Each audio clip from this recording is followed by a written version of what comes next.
Mengejar kebenaran. Ergen. Sinopsis dan kata pengantar. Sebelum saya memposting cerita dalam 2 jam, saya ingin menjelajahi bersama Anda semua apa artinya mengejar kebenaran. Kata pursuit memiliki 2 arti, yang satu mengikuti sesuatu dan yang lainnya memohon. Judul Pursuit of the Truth menggunakan arti terakhir. Namun pada saat yang sama, ada juga arti lain dari judul tersebut. Saya telah mencari banyak kata lain, tetapi hanya kata pursuit yang paling mendekati esensi cerita di hati saya. Lalu apa artinya kebenaran? Itu ditulis dengan kata mo, yang berarti setan. Saya percaya Anda semua percaya bahwa iblis hanyalah penjahat, orang yang melakukan segala macam hal buruk. Seseorang yang akan mengotori tangan mereka demi kesuksesan, bahkan berlatih ilmu hitam seperti Raja Iblis. Dengan kata lain, saya mengacu pada Mo yang merupakan iblis atau iblis. Seperti kisah Wuxia yang pernah kita baca sebelumnya, di mana mereka akan berlatih dengan cara-cara tercela seperti memakan plasenta manusia yang sudah kering atau dengan meninggalkan kemanusiaannya sendiri. Tapi apakah iblis ini benar-benar Mo yang ingin saya ciptakan? Saya pernah memberitahu teman saya bahwa saya ingin menciptakan iblis sejati. Bukan penjahat atau Raja Iblis yang akan hilang pada waktunya dan dipandang kasar dan jahat oleh generasi mendatang, tetapi iblis. Seseorang yang akan berjalan di jalan dan kebenaran yang dia yakini dengan teguh, bahkan bertentangan dengan tatanan alam semesta. Itu adalah kata yang dalam yang mengungkapkan kehidupan dan semangat karakter. Yang ingin saya tulis adalah sebuah cerita di mana tidak ada iblis di dunia sebelum dia, dan tidak akan ada iblis sejati lainnya setelah dia. Yang ingin saya buat adalah tema yang berbeda dari Renegade Immortal, namun dengan plot yang jauh lebih menyentuh. Saya ingin menulis sebuah cerita di mana Su Ming berdiri di puncak gunung memandangi dunia dan bergumam dengan suara yang terbebani oleh pengalaman dan kesedihannya, bergumam tentang hal-hal yang tidak pernah dipedulikan siapapun. Jika dunia menyebutku iblis, biarlah. Sejak saat itu, saya, Su Ming, akan menjadi iblis. Setan pertama dibiarkan dengan sengaja dalam huruf kecil. Anda akan melihat cerita yang ingin saya tulis dalam 2 jam. Catatan penerjemah. Ketika saya menerjemahkan, saya tidak yakin dengan argumen yang diterjemahkan jika saya menggunakan iblis alih-alih Mo. Ada sesuatu yang aneh tentang itu. Itulah mengapa saya memilih untuk bertanya kepada pihak ketiga, seseorang yang bukan penulis dan bukan pula pembaca, dan apa yang Anda lihat sekarang adalah percakapan versi parafrase antara saya dan pemegang master dalam terjemahan bahasa Mandarin Inggris, yang kebetulan adalah seorang teman dekat saya, dan saya akan memparafrasekan hasil percakapan kita. Juga, penulis dan saya mencapai kesepakatan untuk menggunakan iblis untuk Mo untuk konsistensi dalam ISSTH. Menggunakan Mo tidaklah salah, karena jika judulnya adalah Pursuit of the Truth dan saya melihat kata devil tiba-tiba digunakan dalam kata pengantar, saya akan merasa tertipu, dan Anda benar, iblis biasanya digunakan untuk menggambarkan kejahatan. Dari apa yang saya lihat, itu bukan yang Anda inginkan di kata pengantar, tapi juga tidak ada padanan bahasa Inggris yang baik untuk kata tersebut, karena kita kehilangan arti asli dari kata Mo jika kita menggunakan devil. Karena penerjemah lain telah menerjemahkan ini ke iblis, sebaiknya Anda tetap menggunakannya, tetapi yang perlu Anda lakukan selanjutnya adalah mengaitkan kebenaran dengan iblis. Arti kebenaran yang dicari karakter utama dikaitkan dengan iblis, mungkin itu mengacu pada karakternya, tapi mungkin itu jalan yang dia pilih, yang kami berdua yakini adalah masalahnya. Dan jika itu masalahnya, Anda perlu menambahkan lebih banyak penjelasan pada kata pengantar itu sendiri. Apakah saya berhasil menyampaikan artinya? Prolog. Kala. Tidak ada yang tahu suara apa itu. Seolah-olah itu adalah suara yang bisa menembus tubuh dan menembus jiwa, memaksa tubuh menggigil kedinginan akibat badai salju malam itu. Angin utara yang dingin bersiul dan salju menari-nari bersama angin, menyebabkan garis yang memisahkan langit dan bumi pecah menjadi jutaan kepingan, tersebar di bumi dan menyebabkan langit dan bumi menjadi satu. Melihat dari jauh, seolah-olah dunia adalah tempat yang putih dan sunyi. Saat itu bukan tengah malam, hanya senja, tapi langit sudah gelap seperti malam. Itu menimbulkan perasaan berat seolah-olah menekan dada Anda, memotong napas Anda. Di dataran putih itu, siluet raksasa bisa dilihat. Itu adalah siluet kota besar seperti binatang besar yang berkeliaran di dataran. Di tengah kota ada altar tinggi berbentuk menara. Itu dibangun dalam bentuk segi 8, benar-benar hitam, dan begitu tinggi hingga mencapai awan. Itu tetap diam dan tidak bergerak bahkan di tengah badai salju. Ketika angin bertiup melewati altar, suara berderit itu bisa terdengar dengan jelas di antara rintihan angin bahkan ketika suara itu dibawa jauh ke kejauhan. Suara-suara tersebut membawa tentang keliaran zaman dahulu, menciptakan harmoni yang unik. Apakah masih ada harapan? Apakah masih ada?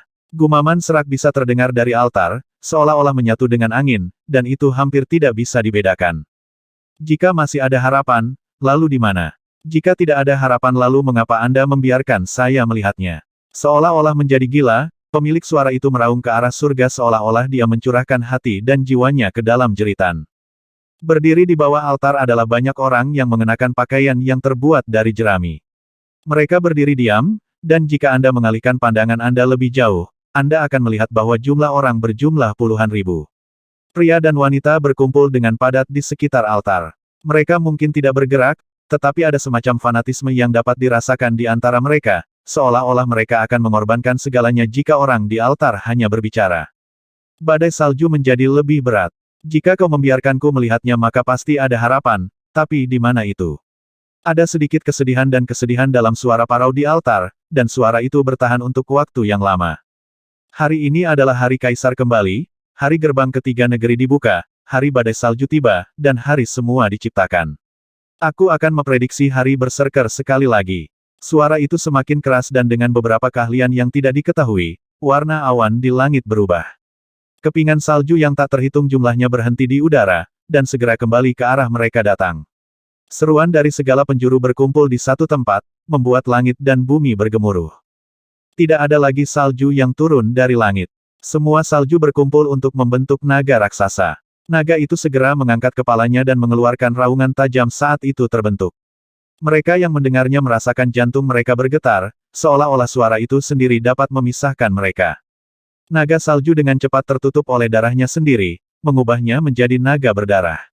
Itu mengeluarkan teriakan sedih dan terbang menuju langit seperti bintang jatuh seolah ingin merobek langit dan menciptakan harapan. Itu mencapai batas tak berujung dengan cepat dan di tengah raungannya sendiri, naga itu menabrak penghalang tak terlihat dan tak berbentuk. Langit dan bumi berguncang, dan suara berserakan di mana-mana. Naga darah itu berteriak sekali lagi dan tubuhnya hancur di depan mata mereka. Pada saat itu hampir hancur total, puluhan ribu orang berdiri diam di bawah altar memasang segel tangan dan menggigit lidah mereka, meludahkan seteguk darah segar. Seolah-olah dipandu oleh semacam energi, darah mengalir keluar seperti lautan darah menuju darah naga yang hancur untuk bergabung dengannya, memungkinkan naga darah untuk pulih sedikit dari keadaan rusaknya, melonjak sekali lagi ke cakrawala. Mereka semua menyaksikan naga darah itu melonjak lebih tinggi tetapi pada saat itu, naga darah itu bergidik dan mengeluarkan raungan yang menempuh jarak puluhan ribu mil, tidak lagi dapat menghentikan tubuhnya dari kehancuran. Itu berubah menjadi kepingan salju berdarah yang tak terhitung jumlahnya dan jatuh ke bawah, menciptakan alam merah di dataran. Namun pada saat naga darah itu hancur, ia berbicara dengan suara yang sama sekali berbeda dari aumannya. Kematian. Kematian. Di atas altar adalah seorang lelaki tua berjubah ungu duduk bersila di tengahnya. Wajah lelaki tua itu dipenuhi kerutan dan bintik-bintik coklat. Sambil bergumam, dia membuka matanya tetapi pandangannya tidak menunjukkan cahaya, tanda yang jelas bahwa dia buta. Di hadapannya ada tulang belakang lengkap yang memancarkan cahaya putih menakutkan. Di tangan kanannya ada lempengan batu, yang dia pegang di atas tulang belakang ke-13. Dengan tatapan kosongnya, dia diam-diam melihat ke arah surga. Setelah beberapa lama, dia menghela nafas panjang. Beritahu Raja Yu, aku sudah mencoba yang terbaik. Saat dia berbicara, tangan kanannya bergerak sekali lagi di atas tulang punggung yang aneh. Dia mengusap tulang punggung hewan dengan lempengan batu, menciptakan suara klik yang terdengar dari kejauhan. Dia tampak sedih dan bersama dengan suara-suara itu, orang juga bisa menemukan kesepian dan kelemahan yang menyedihkan darinya. Sebagai penatua dari dinasti Yu Agung, Anda tidak dapat melihat dunia yang saya lihat. Anda tidak dapat melihat, berharap, Ark 1 seandainya hidup itu seindah yang terlihat pada pandangan pertama. Pegunungan. Pegunungan hijau yang subur. Gunung-gunung ini membentuk rantai yang sepertinya membentang tanpa henti di seluruh bumi, menyerupai punggung naga yang berbaring. Barisan pegunungan menutupi dataran yang luas. Ada banyak jenis tumbuhan di pegunungan dan di dalamnya, bahkan lebih banyak suara burung dan binatang. Ada 5 tonjolan tinggi yang membentuk 5 puncak gunung. Mereka tampak seperti tangan manusia yang terangkat dengan jari-jari mengarah ke atas, seolah ingin menangkap langit. Di tengah salah satu puncak ada batu besar berlubang dan seorang pria muda bersembunyi di tempat teduh yang disediakannya. Di sisinya ada keranjang anyaman berisi tanaman obat yang mengelilingi daerah itu dengan aroma yang menyenangkan dan terapeutik. Pria muda itu memiliki wajah yang tampan tetapi dia di sisi yang lebih ramping, itu membuatnya terlihat lemah pada pandangan pertama. Dia mengenakan kemeja yang terbuat dari kulit binatang dan di lehernya dia memakai taring putih berbentuk bulan sabit. Rambutnya yang berantakan diikat oleh seutas jerami. Dia duduk di sana dengan gulungan yang terbuat dari lusinan kulit binatang di tangannya. Dia membacanya dengan semangat dan terkadang menggelengkan kepalanya karena tidak setuju. Sejak penciptaan dunia dan manusia, suku berserker telah ada dan masih ada sampai saat ini. Orang-orang yang memegang kekuatan berserker dikenal sebagai berserker. Mereka bisa terbang di langit, memindahkan gunung dan membalikkan gelombang di laut. Mereka yang memiliki tanda berserker bisa membaca masa depan dan mendapatkan kekuatan matahari, bulan, dan bintang. Saat pemuda itu membaca ini, dia menghela nafas. Namun tanpa tubuh berserker, tidak mungkin menjadi praktisi berserker arts. Berserker, Su Ming, sudah takdirmu bahwa kau hanya bisa memetik tumbuhan dan menjadi penyembuh umum di suku. Menjadi seorang berserker yang mempraktekkan cara dari berserker adalah mimpi yang mustahil. Pria muda itu mengejek dirinya sendiri dan meletakkan gulungan itu. Dia kemudian menatap ke kejauhan dan membiarkan pikirannya mengembara. Dia telah membaca gulungan itu berkali-kali. Dia tidak bisa menghafal isinya mundur tapi dia masih mengetahuinya seperti punggung tangannya. Langit itu bulat dan bumi itu datar seolah-olah tidak ada ujungnya, tidak ada batasnya. Saat Su Ming membacakan teks dengan gumaman lembut, dia mulai membayangkan dunia yang digambarkan dalam gulungan itu. Secara bertahap, langit menjadi gelap, dan awan gelap mulai terbentuk di langit. Angin di sekitarnya juga membuat udara menjadi lebih lembab. Saat terbang melewati pepohonan dan dedaunan, itu menciptakan suara gemerisik. Ketika Su Ming melihat awan gelap di langit, dia tertegun sejenak.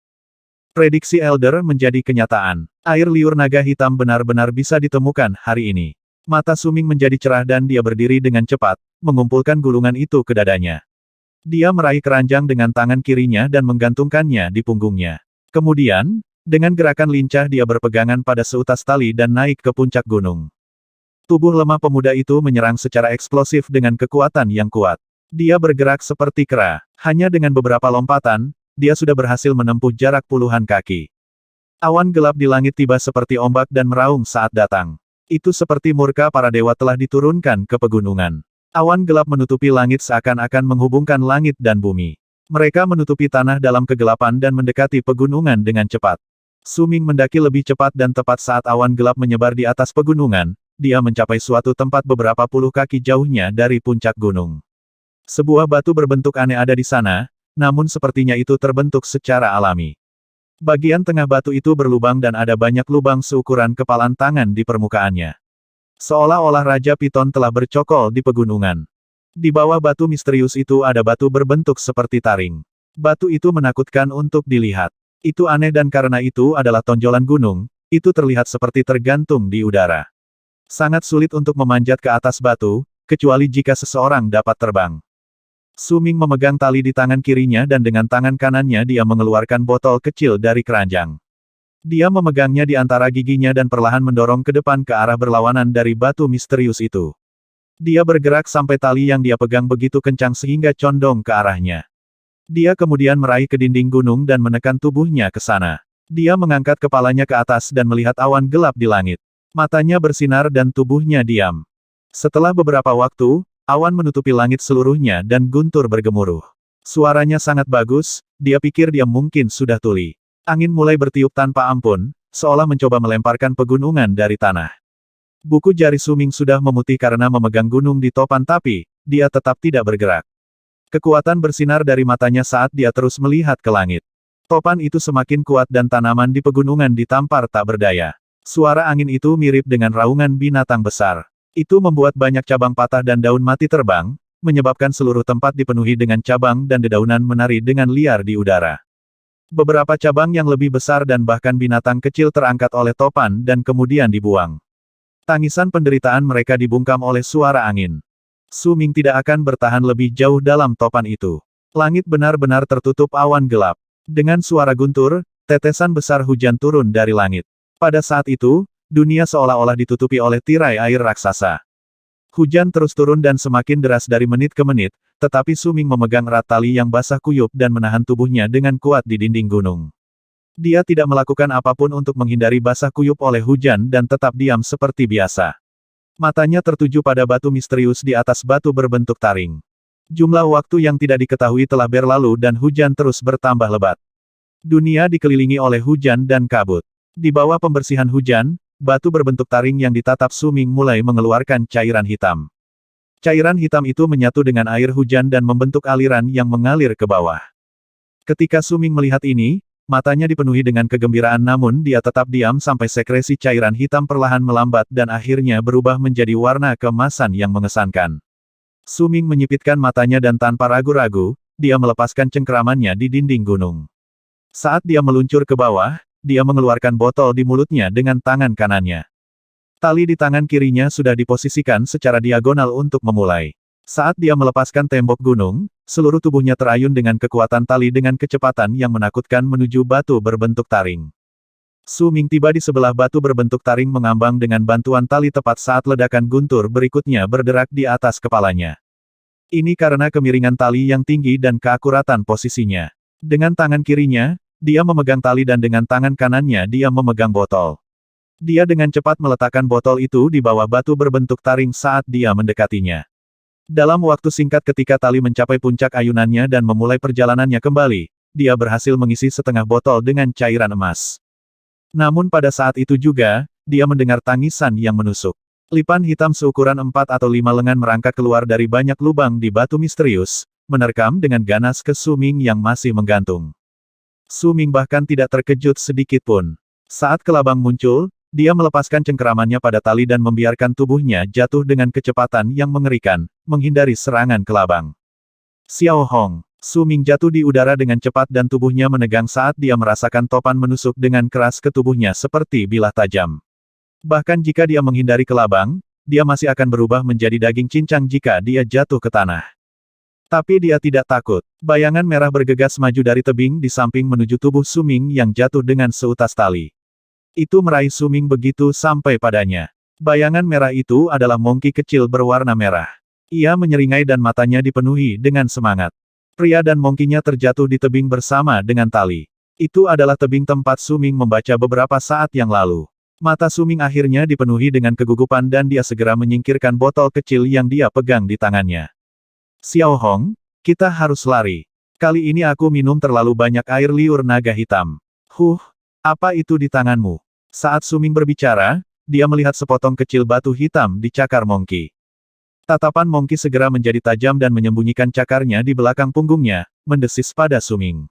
Su Ming tidak peduli dan segera berjalan beberapa langkah ke depan sebelum melompat dan meraih seutas tali. Dia jatuh dengan cepat bersama monkey itu.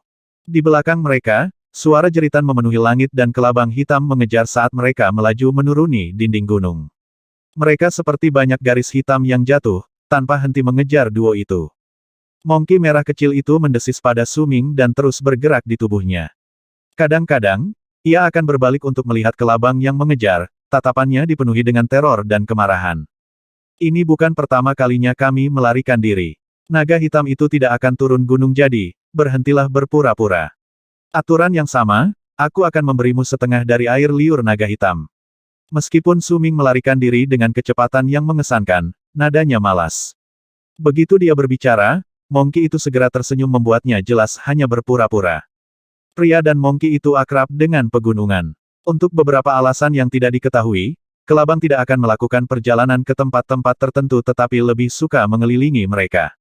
Oleh karena itu, sementara Su Ming dan monkey-nya tidak secepat kelabang, mereka akan memilih untuk melompat ke bawah pada waktu tertentu dan mengambil tali. Setelah melakukannya beberapa kali, mereka berhasil melarikan diri dari puncak gunung dan menghilang ke dalam hutan. Seperti yang diharapkan, kelabang tidak keluar dari pegunungan.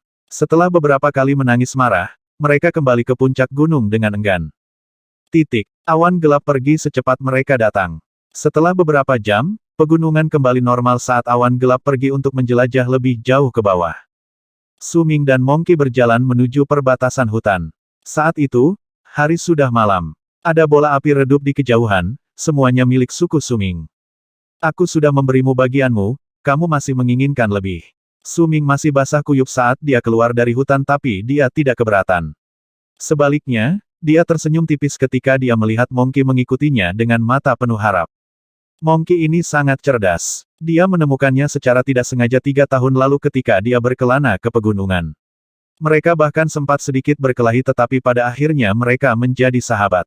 Monkey itu berkedip dan menggaruk wajahnya, menunjukkan sedikit keraguan. Tapi, itu dengan cepat memberi Su Ming puing-puing hitam yang dia pegang sebelumnya dan mengeluarkan beberapa jeritan, menyampaikan niatnya untuk menukar puing-puing dengan air liur naga hitam. Baiklah, aku akan memberimu lagi. Tapi aku tidak ingin batu bodoh itu. Kamu bisa menyimpannya. Su Ming tersenyum dan mengeluarkan botol kecil dari keranjang, menyerahkannya kepada Monkey. Monkey itu dengan cepat mengambilnya dan minum seteguk penuh. Wajahnya menunjukkan kebahagiaan total, Monkey itu bahkan bergoyang sedikit dan bersendawa. Itu melemparkan puing-puing hitam bersama dengan botol kecil kembali ke Su Ming dan bergoyang kembali ke hutan. Su Ming memandangi botol kecil yang setengah kosong dan tersenyum tipis. Menempatkannya kembali ke dalam keranjang, dia kemudian mengalihkan perhatiannya ke puing-puing hitam itu. Catatan penerjemah. Izinkan saya untuk membuat beberapa penjelasan. Mengapa judul novelnya diubah? Setelah beberapa diskusi dengan penulis, diputuskan bahwa Beside the Devil tidak merangkum esensi novel. Itulah mengapa kami memutuskan untuk mengubah nama novel menjadi Pursuit of the Truth, yang disediakan dan disetujui oleh penulisnya sendiri. Mengapa saya memilih untuk menggunakan kata berserker? Terjemahan terdekat adalah barbar atau biadab, namun, kata-kata ini tidak sepenuhnya merangkum makna ide di balik penggunaan karakter. Alasan utamanya adalah karena orang-orang ini sangat beradab, dan kata-kata itu tidak adil bagi mereka. Mengapa saya tidak menyimpan pinyin untuk kata itu, yaitu men?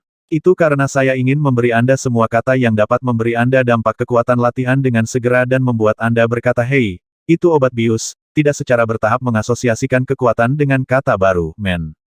Oleh karena itu, saya memilih kata berserker, karena mereka adalah suku berserker yang bertempur dengan ganas. Itu juga dijelaskan kepada saya oleh penulis yang digunakan untuk merujuk pada suku di Tiongkok, dan juga mengacu pada kekuatan yang perkasa. Oleh karena itu saya memutuskan untuk menggunakan kata berserker, karena mereka adalah suku orang yang kuat, yang pada kenyataannya bertempur dalam keadaan kesurupan, dan beradab agak yang saya percaya merangkum arti kata tersebut. Pada catatan lain, ini berkaitan dengan banyak nama lain dalam novel. Saya sadar bahwa telah ada terjemahan Beside the Devil dari bab 1 ke bab 120. Saya bisa saja mengambil nama yang digunakan dalam karya terjemahan Piggy Battle, namun lebih dari segalanya, saya takut dituduh melakukan pembajakan. Itulah sebabnya saya menghindari membaca karya Piggy Battle agar saya tidak mencuri hasil kerja keras orang lain. Saya yakin beberapa dari Anda telah membaca karya Piggy Battle sebelumnya dan akan membandingkannya dengan Piggy. Saya juga yakin banyak dari Anda akan merasa tersinggung karena saya mungkin telah mengubah banyak hal. Saya mengatakan mungkin karena saya masih belum menyentuh apa yang diterjemahkan Piggy karena, seperti yang saya katakan sebelumnya, saya tidak ingin mencuri apa yang menjadi milik Piggy, baik secara sadar maupun tidak sadar. Yang bisa saya katakan adalah, saya minta maaf, dan mohon bersabarlah. Satu hal lagi, itu arti nama untuk arc pertama. Seandainya nyawa manusia yang seperti pertemuan awal artinya seandainya kehidupan manusia seindah saat pertama Anda bertemu dengan seseorang yang Anda sukai. Itu adalah batu biasa yang seukuran telapak tangan bayi, dan permukaannya tidak rata. Selain beberapa pola yang terbentuk secara alami yang membentuk permukaan yang tidak rata, terdapat lubang kecil pada batu yang membuatnya tampak seperti aksesori. Selain itu, tidak ada hal lain yang terlihat tidak pada tempatnya. Faktanya, itu tampak seperti batu biasa. Satu-satunya hal yang luar biasa adalah kehangatan yang dipancarkan saat Su Ming memegangnya. Kehangatan sepertinya meresap ke dalam tubuhnya dan itu adalah perasaan yang sangat nyaman. Su Ming memperhatikannya dengan cermat. Namun bahkan setelah dia memeriksa semuanya, dia masih tidak dapat menemukan hal lain yang aneh tentang itu. Aku ingat ucapan tetua itu bahwa ini dulunya adalah tanah suku api berserker. Jika itu masalahnya, maka benda ini mungkin memiliki kekuatan api. Itu sebabnya bisa membuat orang tetap hangat. Tidak buruk. Su Ming melepas taring bulan sabit di lehernya dan menggantinya dengan batu sebelum mengenakan kalung itu sekali lagi, membiarkannya menggantung di atas batu. Saat batu itu menyentuh dadanya, dia merasakan kehangatannya meningkat. Mari kita pulang. Pemuda itu kemudian berlari cepat menuju tempat itu dengan bola cahaya. Dia tidak menyadarinya, tetapi pada saat itu, batu yang menggantung di dadanya mengeluarkan cahaya redup sebelum menghilang. Saat Su Ming mendekati tujuannya, bola cahaya redup semakin terang di depan matanya, dan dia melihat pemukiman yang dikelilingi oleh dinding yang terbuat dari kayu raksasa. Penyelesaiannya tidak besar, itu hanya bisa menampung sekitar beberapa ratus orang di dalamnya, tetapi di mata Su Ming, itu adalah tempat yang membuatnya merasa di rumah. Dia samar-samar bisa mendengar suara ceria dari dalam saat dia mendekati pemukiman. Dari celah di dinding kayu raksasa, dia bisa melihat api unggun di tengah-tengah suku. Ada banyak suku berkumpul di sekitarnya dan beberapa wanita dari suku itu menari di sekitar api unggun.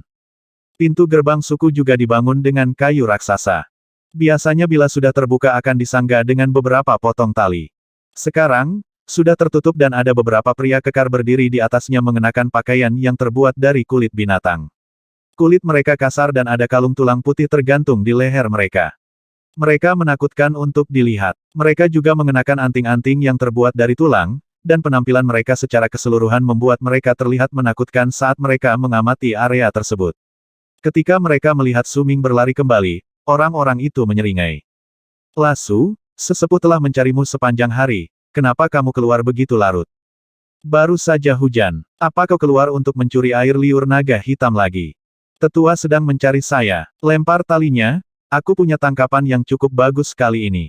Su Ming mempercepat, dan ketika dia berada di bawah gerbang, dia menepuk keranjang di punggungnya dengan bangga saat dia berteriak dengan keras. Sepotong tali tenun diturunkan dan Su Ming meraihnya, dengan lincah memanjat ke atas. Dalam rentang beberapa napas, dia mencapai puncak gerbang, tersenyum ketika dia melihat anggota suku berjaga. Dia kemudian dengan cepat berjalan turun dengan tangga disangga di samping. Anak laki-laki pasti gesit, dan dia berani untuk but. Dia sudah mulai mendaki Gunung Naga Hitam sendirian beberapa tahun yang lalu. Sepertinya dia pasti akan menjadi tabib suku di masa depan. Sayang sekali dia tidak memiliki tubuh berserker, atau dia akan menjadi penyembuh berserk seperti yang lebih tua. Orang-orang itu menghela nafas saat mereka melihat Su Ming pergi. Saat Su Ming memasuki permukiman dan berlari di antara rumah-rumah kayu, orang-orang yang melihatnya memanggilnya Lasu dengan ramah. Lasu bukanlah sebuah nama hanya untuk dia, tapi juga untuk semua anak yang tidak melalui kebangkitan berserker kedua. Tidak terlalu jauh di sebuah rumah kayu ada seorang gadis kecil berusia sekitar 5 atau 6 tahun. Dia menatap Su Ming, dan ada senyum manis dan polos di wajah mudanya. Dia melingkarkan lengannya pada makhluk kecil berwarna putih seukuran telapak tangannya. Makhluk kecil itu tampak sangat jinak, dan seperti bola bulu putih. Kakak laki-laki Lasu, apakah kamu membawa sesuatu untuk dimakan pipi? Ketika gadis kecil itu melihat Su Ming, dia mulai cekikikan dengan gembira. Tong-tong, ini untukmu. Su Ming tertawa kecil, berlari ke arahnya dan mengeluarkan beberapa buah dari dadanya. Dia memberikannya kepada gadis kecil itu, dan saat gadis itu terkikik gembira, Su Ming lari. Tak lama kemudian, dia sampai di bagian tengah suku di mana dia melihat banyak sukunya tertawa dan mengobrol di sekitar api unggun ketika dia berada di luar tadi. Pagar kayu tahan api mengelilingi api unggun. Banyak potongan daging yang berair sedang dipanggang di atas api dan mengeluarkan aroma yang harum. Ketika beberapa gadis di suku melihat Su Ming mendekat, mereka hanya meliriknya sekilas sebelum berbalik tanpa tertarik. Bagi suku tersebut, Su Ming yang bersih dan tampan dibangun jauh lebih berbeda dibandingkan dengan suku lainnya. Hampir semua anggota suku lebih besar dan lebih mengintimidasi daripada dia. Dia menerobos kerumunan, mengambil sepotong daging panggang dan memakannya saat dia berlari ke depan. Tepat di tengah-tengah kerumunan itu adalah seorang lelaki tua yang mengenakan kain karung, bukan kulit binatang. Orang tua itu mengepang rambutnya dan tampak rapuh. Namun demikian, matanya bersinar dengan pesona yang bisa mencuri jiwa seseorang jika mereka menatap matanya. Dia tampak seperti pria berstatus. Dia dikelilingi oleh beberapa anggota suku yang mendengarkan dia saat dia berbicara dengan suara rendah. Tatapan mereka ke arahnya penuh hormat. Saat dia melihat Su Ming berlari, lelaki tua itu tersenyum dan memberinya anggukan, menandakan Su Ming untuk duduk di sisinya. Dia kemudian melanjutkan berbicara dengan anggota suku. Ketika anggota suku melihat Su Ming, wajah mereka juga terangkat dalam senyuman. Suku Gunung Kegelapan mungkin kecil, tapi setidaknya kita adalah keturunan sebenarnya dari Gunung Kegelapan. Elder dari Windstream Tribe sedang merayakan ulang tahunnya. Kita harus menghadiri ulang tahunnya sebagai tanda penghormatan karena suku kita telah menjaga hubungan baik dengan mereka sejak lama. Orang tua itu berbicara perlahan. Sangat disayangkan bahwa beberapa abad yang lalu, suku Gunung Kegelapan terpecah, dan sekarang, hanya ada 3 koloni suku yang tersisa. Jika itu tidak terjadi, suku Gunung Kegelapan akan menjadi suku berukuran sedang sekarang. Kami bisa menguasai semua tanah di sekitar daerah itu, termasuk suku aliran angin. Tapi sekarang, orang yang berbicara adalah seorang pria berusia sekitar 40 tahun. Dia adalah pemimpin suku Gunung Kegelapan dan merupakan pria kekar yang juga sangat kuat. Ada 9 taring seukuran jari yang menggantung di lehernya. Ada tanda di wajahnya yang hampir tidak bisa dilihat, yang membuatnya terlihat lebih menakutkan, seperti roh jahat. Tanda itu tidak jelas, dan kelihatannya tidak lengkap. Saat Su Ming melihat tanda itu, matanya dipenuhi kekaguman. Dari gulungan kulit binatang, Su Ming tahu bahwa ini adalah tanda berserker yang belum sepenuhnya terbentuk. Tidak ada seorang pun di suku tersebut yang memiliki kemampuan untuk sepenuhnya mewujudkan tanda berserker dan mengeluarkan kekuatan aslinya. Bahkan yang lebih tua hanya berada di tingkat ke-9 dari alam pemadatan darah. Namun demikian, ini telah membuat tertuanya menjadi salah satu berserker terkuat di antara suku-suku di sekitar Gunung Gelap. Satu-satunya suku lain yang bisa dibandingkan adalah suku Gunung Hitam dan suku Naga Hitam, yang dulunya berasal dari suku Gunung Hitam asli tetapi kemudian berpisah. Tidak ada gunanya menyebutkan apa yang terjadi di masa lalu. Tanpa berserker yang kuat yang telah menembus keterbatasan fisiknya, tidak mungkin kita bisa menjadi suku berukuran sedang. Penyebab pemisahan suku Gunung Hitam yang asli adalah karena kematian leluhur suku Gunung Hitam asli yang terbangun. Sebanyak yang telah saya latih hingga saat ini, saya masih belum bisa menembus level ke-9 pemadatan darah dan mencapai level 10, apalagi level 11 yang dikenal sebagai level tertinggi. Aku tidak bisa menggambar berserker mark yang benar-benar terwujud dan karena itu, tidak bisa awaken, orang tua berpakaian karung menghela nafas dan berbicara perlahan. Tidak apa-apa, Anda bisa pergi sekarang. Siapkan hadiah, dan besok, San Hen, kamu adalah pemimpin para pemburu di suku jadi, kamu akan memimpin tim. Orang tua itu berdiri dan melihat ke arah pria parubaya yang berdiri di dekat pemimpin suku Gunung Kegelapan. Setelah itu, dia berbalik dan pergi. Pria parubaya itu tampak tenang. Ketika mendengar kata-kata itu dia langsung berdiri tegak dan menerima perintah itu. Su Ming segera mengikuti tetua dan meninggalkan daerah tempat pesta itu diadakan. Orang tua itu tidak berbicara di jalan dan hanya diam berjalan ke depan sampai sorakan perlahan menghilang di belakang punggungnya. Dia sampai di sebuah rumah yang terbuat dari kayu dan rumput. Dia kemudian masuk ke dalam. Rumah itu tidak besar dan interiornya sederhana. Begitu dia memasuki rumah, lelaki tua itu duduk bersila di sudut. Dia memandang Su Ming saat dia masuk. Kamu pergi berburu air liur naga hitam lagi. Su Ming menghormati yang lebih tua, yang merawatnya saat dia dewasa. Dia meletakkan keranjangnya di lantai dan mengeluarkan botol kecil, yang kemudian dia serahkan kepada lelaki tua itu. Dengan kelincahanmu, naga hitam tidak bisa melukaimu. Namun, yang terbaik adalah jika Anda tidak pergi terlalu sering. Bagaimanapun, itu adalah wilayah suku Gunung Hitam dan suku Naga Hitam. Air liur naga hitam tidak berguna bagiku. Gunakan untuk meningkatkan kesehatan Anda sendiri. Orang tua itu menatap Su Ming dengan ramah. Su Ming mengangguk dan menyimpan botolnya. Dia telah meminum cairan ini selama bertahun-tahun dan justru karena itulah dia bisa mendapatkan tubuh yang lincah. Itu juga karena orang tuanya telah menyeduh segala macam obat untuknya selama bertahun-tahun. Meskipun dia tidak memiliki kualitas untuk mendapatkan tubuh berserker, dia masih lebih kuat dari rata-rata anggota sukunya. Masih ada 3 hari tersisa sebelum waktunya tiba bagi kalian semua lasu untuk melakukan inisiasi berserker. Anda hampir 16, bukan? Anda harus menyembah dewa berserkers, lelaki tua itu berbicara perlahan sambil menatap Su Ming. Patung dewa berserkers di suku Gunung Gelap diturunkan dari suku Gunung Hitam yang asli di masa lalu. Ini mungkin bukan patung utama dan tidak bisa dibandingkan dengan patung suku berukuran sedang, tapi masih sangat kuat dibandingkan dengan suku di sekitar kita.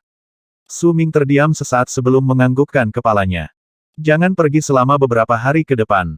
Istirahat dan pergi bersama mereka ke inisiasi 3 hari kemudian, orang tua itu mengatakan ini dan menutup matanya perlahan. Su Ming berdiri lebih lama. Kemudian, dia mengambil keranjang dan pergi dengan tenang menuju sebuah rumah kayu tidak terlalu jauh rumahnya. Dia tidak akan pernah bisa melupakan hari ketika dia mengepung patung dewa berserkers dengan anak-anak lain dari suku itu untuk kebangkitan pertamanya. Mereka semua baru berusia 7 tahun saat itu. Anggota suku berserker memiliki 2 upacara inisiasi sepanjang hidup mereka, inisiasi berserker. Yang pertama saat mereka berusia 7 tahun, dan yang kedua saat mereka berusia 16 tahun. Di saat yang sama, sesepuh akan memilih mereka yang memiliki tubuh berserker menggunakan kekuatan yang diberikan oleh patung dewa berserker. Su Ming menghela nafas ringan saat dia merasakan dadanya dipenuhi dengan kepahitan. Dia ingin menjadi seorang berserker dan berlatih berserker arts. Adegan yang digambarkan dalam gulungan kulit binatang membuatnya memimpikannya sejak dia masih muda, tetapi kenyataannya keras. Ketika dirinya yang berusia 7 tahun menyembah patung Dewa Berserker, dia diberitahu dengan sangat jelas bahwa dia tidak memiliki tubuh berserker dan tidak bisa berlatih seni berserker. Mengamuk adalah asal mula segala sesuatu di alam semesta. Hanya dengan menjadi berserker seseorang bisa berdiri di atas orang lain dan menjadi benar-benar kuat. Dari gulungan itu, Su Ming tahu sejak muda bahwa ada banyak suku dari berbagai ukuran di dunia. Di setiap suku, ada patung Dewa Berserkers yang berbeda. Itu adalah jiwa suku dan kunci bagi keturunan mereka untuk menjadi satu dengan Berserk. Mereka perlu mencapai pemahaman dengan patung Dewa Berserkers. Jika mereka merasakannya merespons, maka mereka akan bisa mendapatkan hak untuk mewarisi keterampilan untuk berlatih seni Berserker. Tidak perlu ada orang yang mengajari mereka. Mereka bisa berlatih sendiri.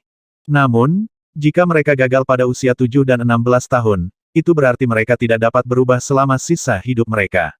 Su Ming berjuang secara internal. Ketika dia tidak bisa melihat hasil yang mungkin dari ini, dia menantikannya. Namun, ketika hanya tersisa 3 hari untuk pencerahan terakhirnya, dia menjadi takut. Kali ini, apakah mungkin? Su Ming diam-diam kembali ke rumahnya dan duduk, membiarkan pikirannya berkelana. Sudah larut malam, Su Ming berbaring di tempat tidurnya dan melihat kegelapan di sekitarnya, tidak bisa tidur. Kata-kata tetua terus terulang di kepalanya dan dia terus mengingat adegan dari 8 tahun lalu. Sambil menghela nafas panjang, Su Ming duduk dan diam-diam membuka pintu kayunya. Angin sepoi-sepoi bertiup dari rambutnya yang berantakan. Angin sepoi-sepoi terasa mendingin, seolah-olah telah tiba bersamaan dengan malam untuk mendinginkan bumi.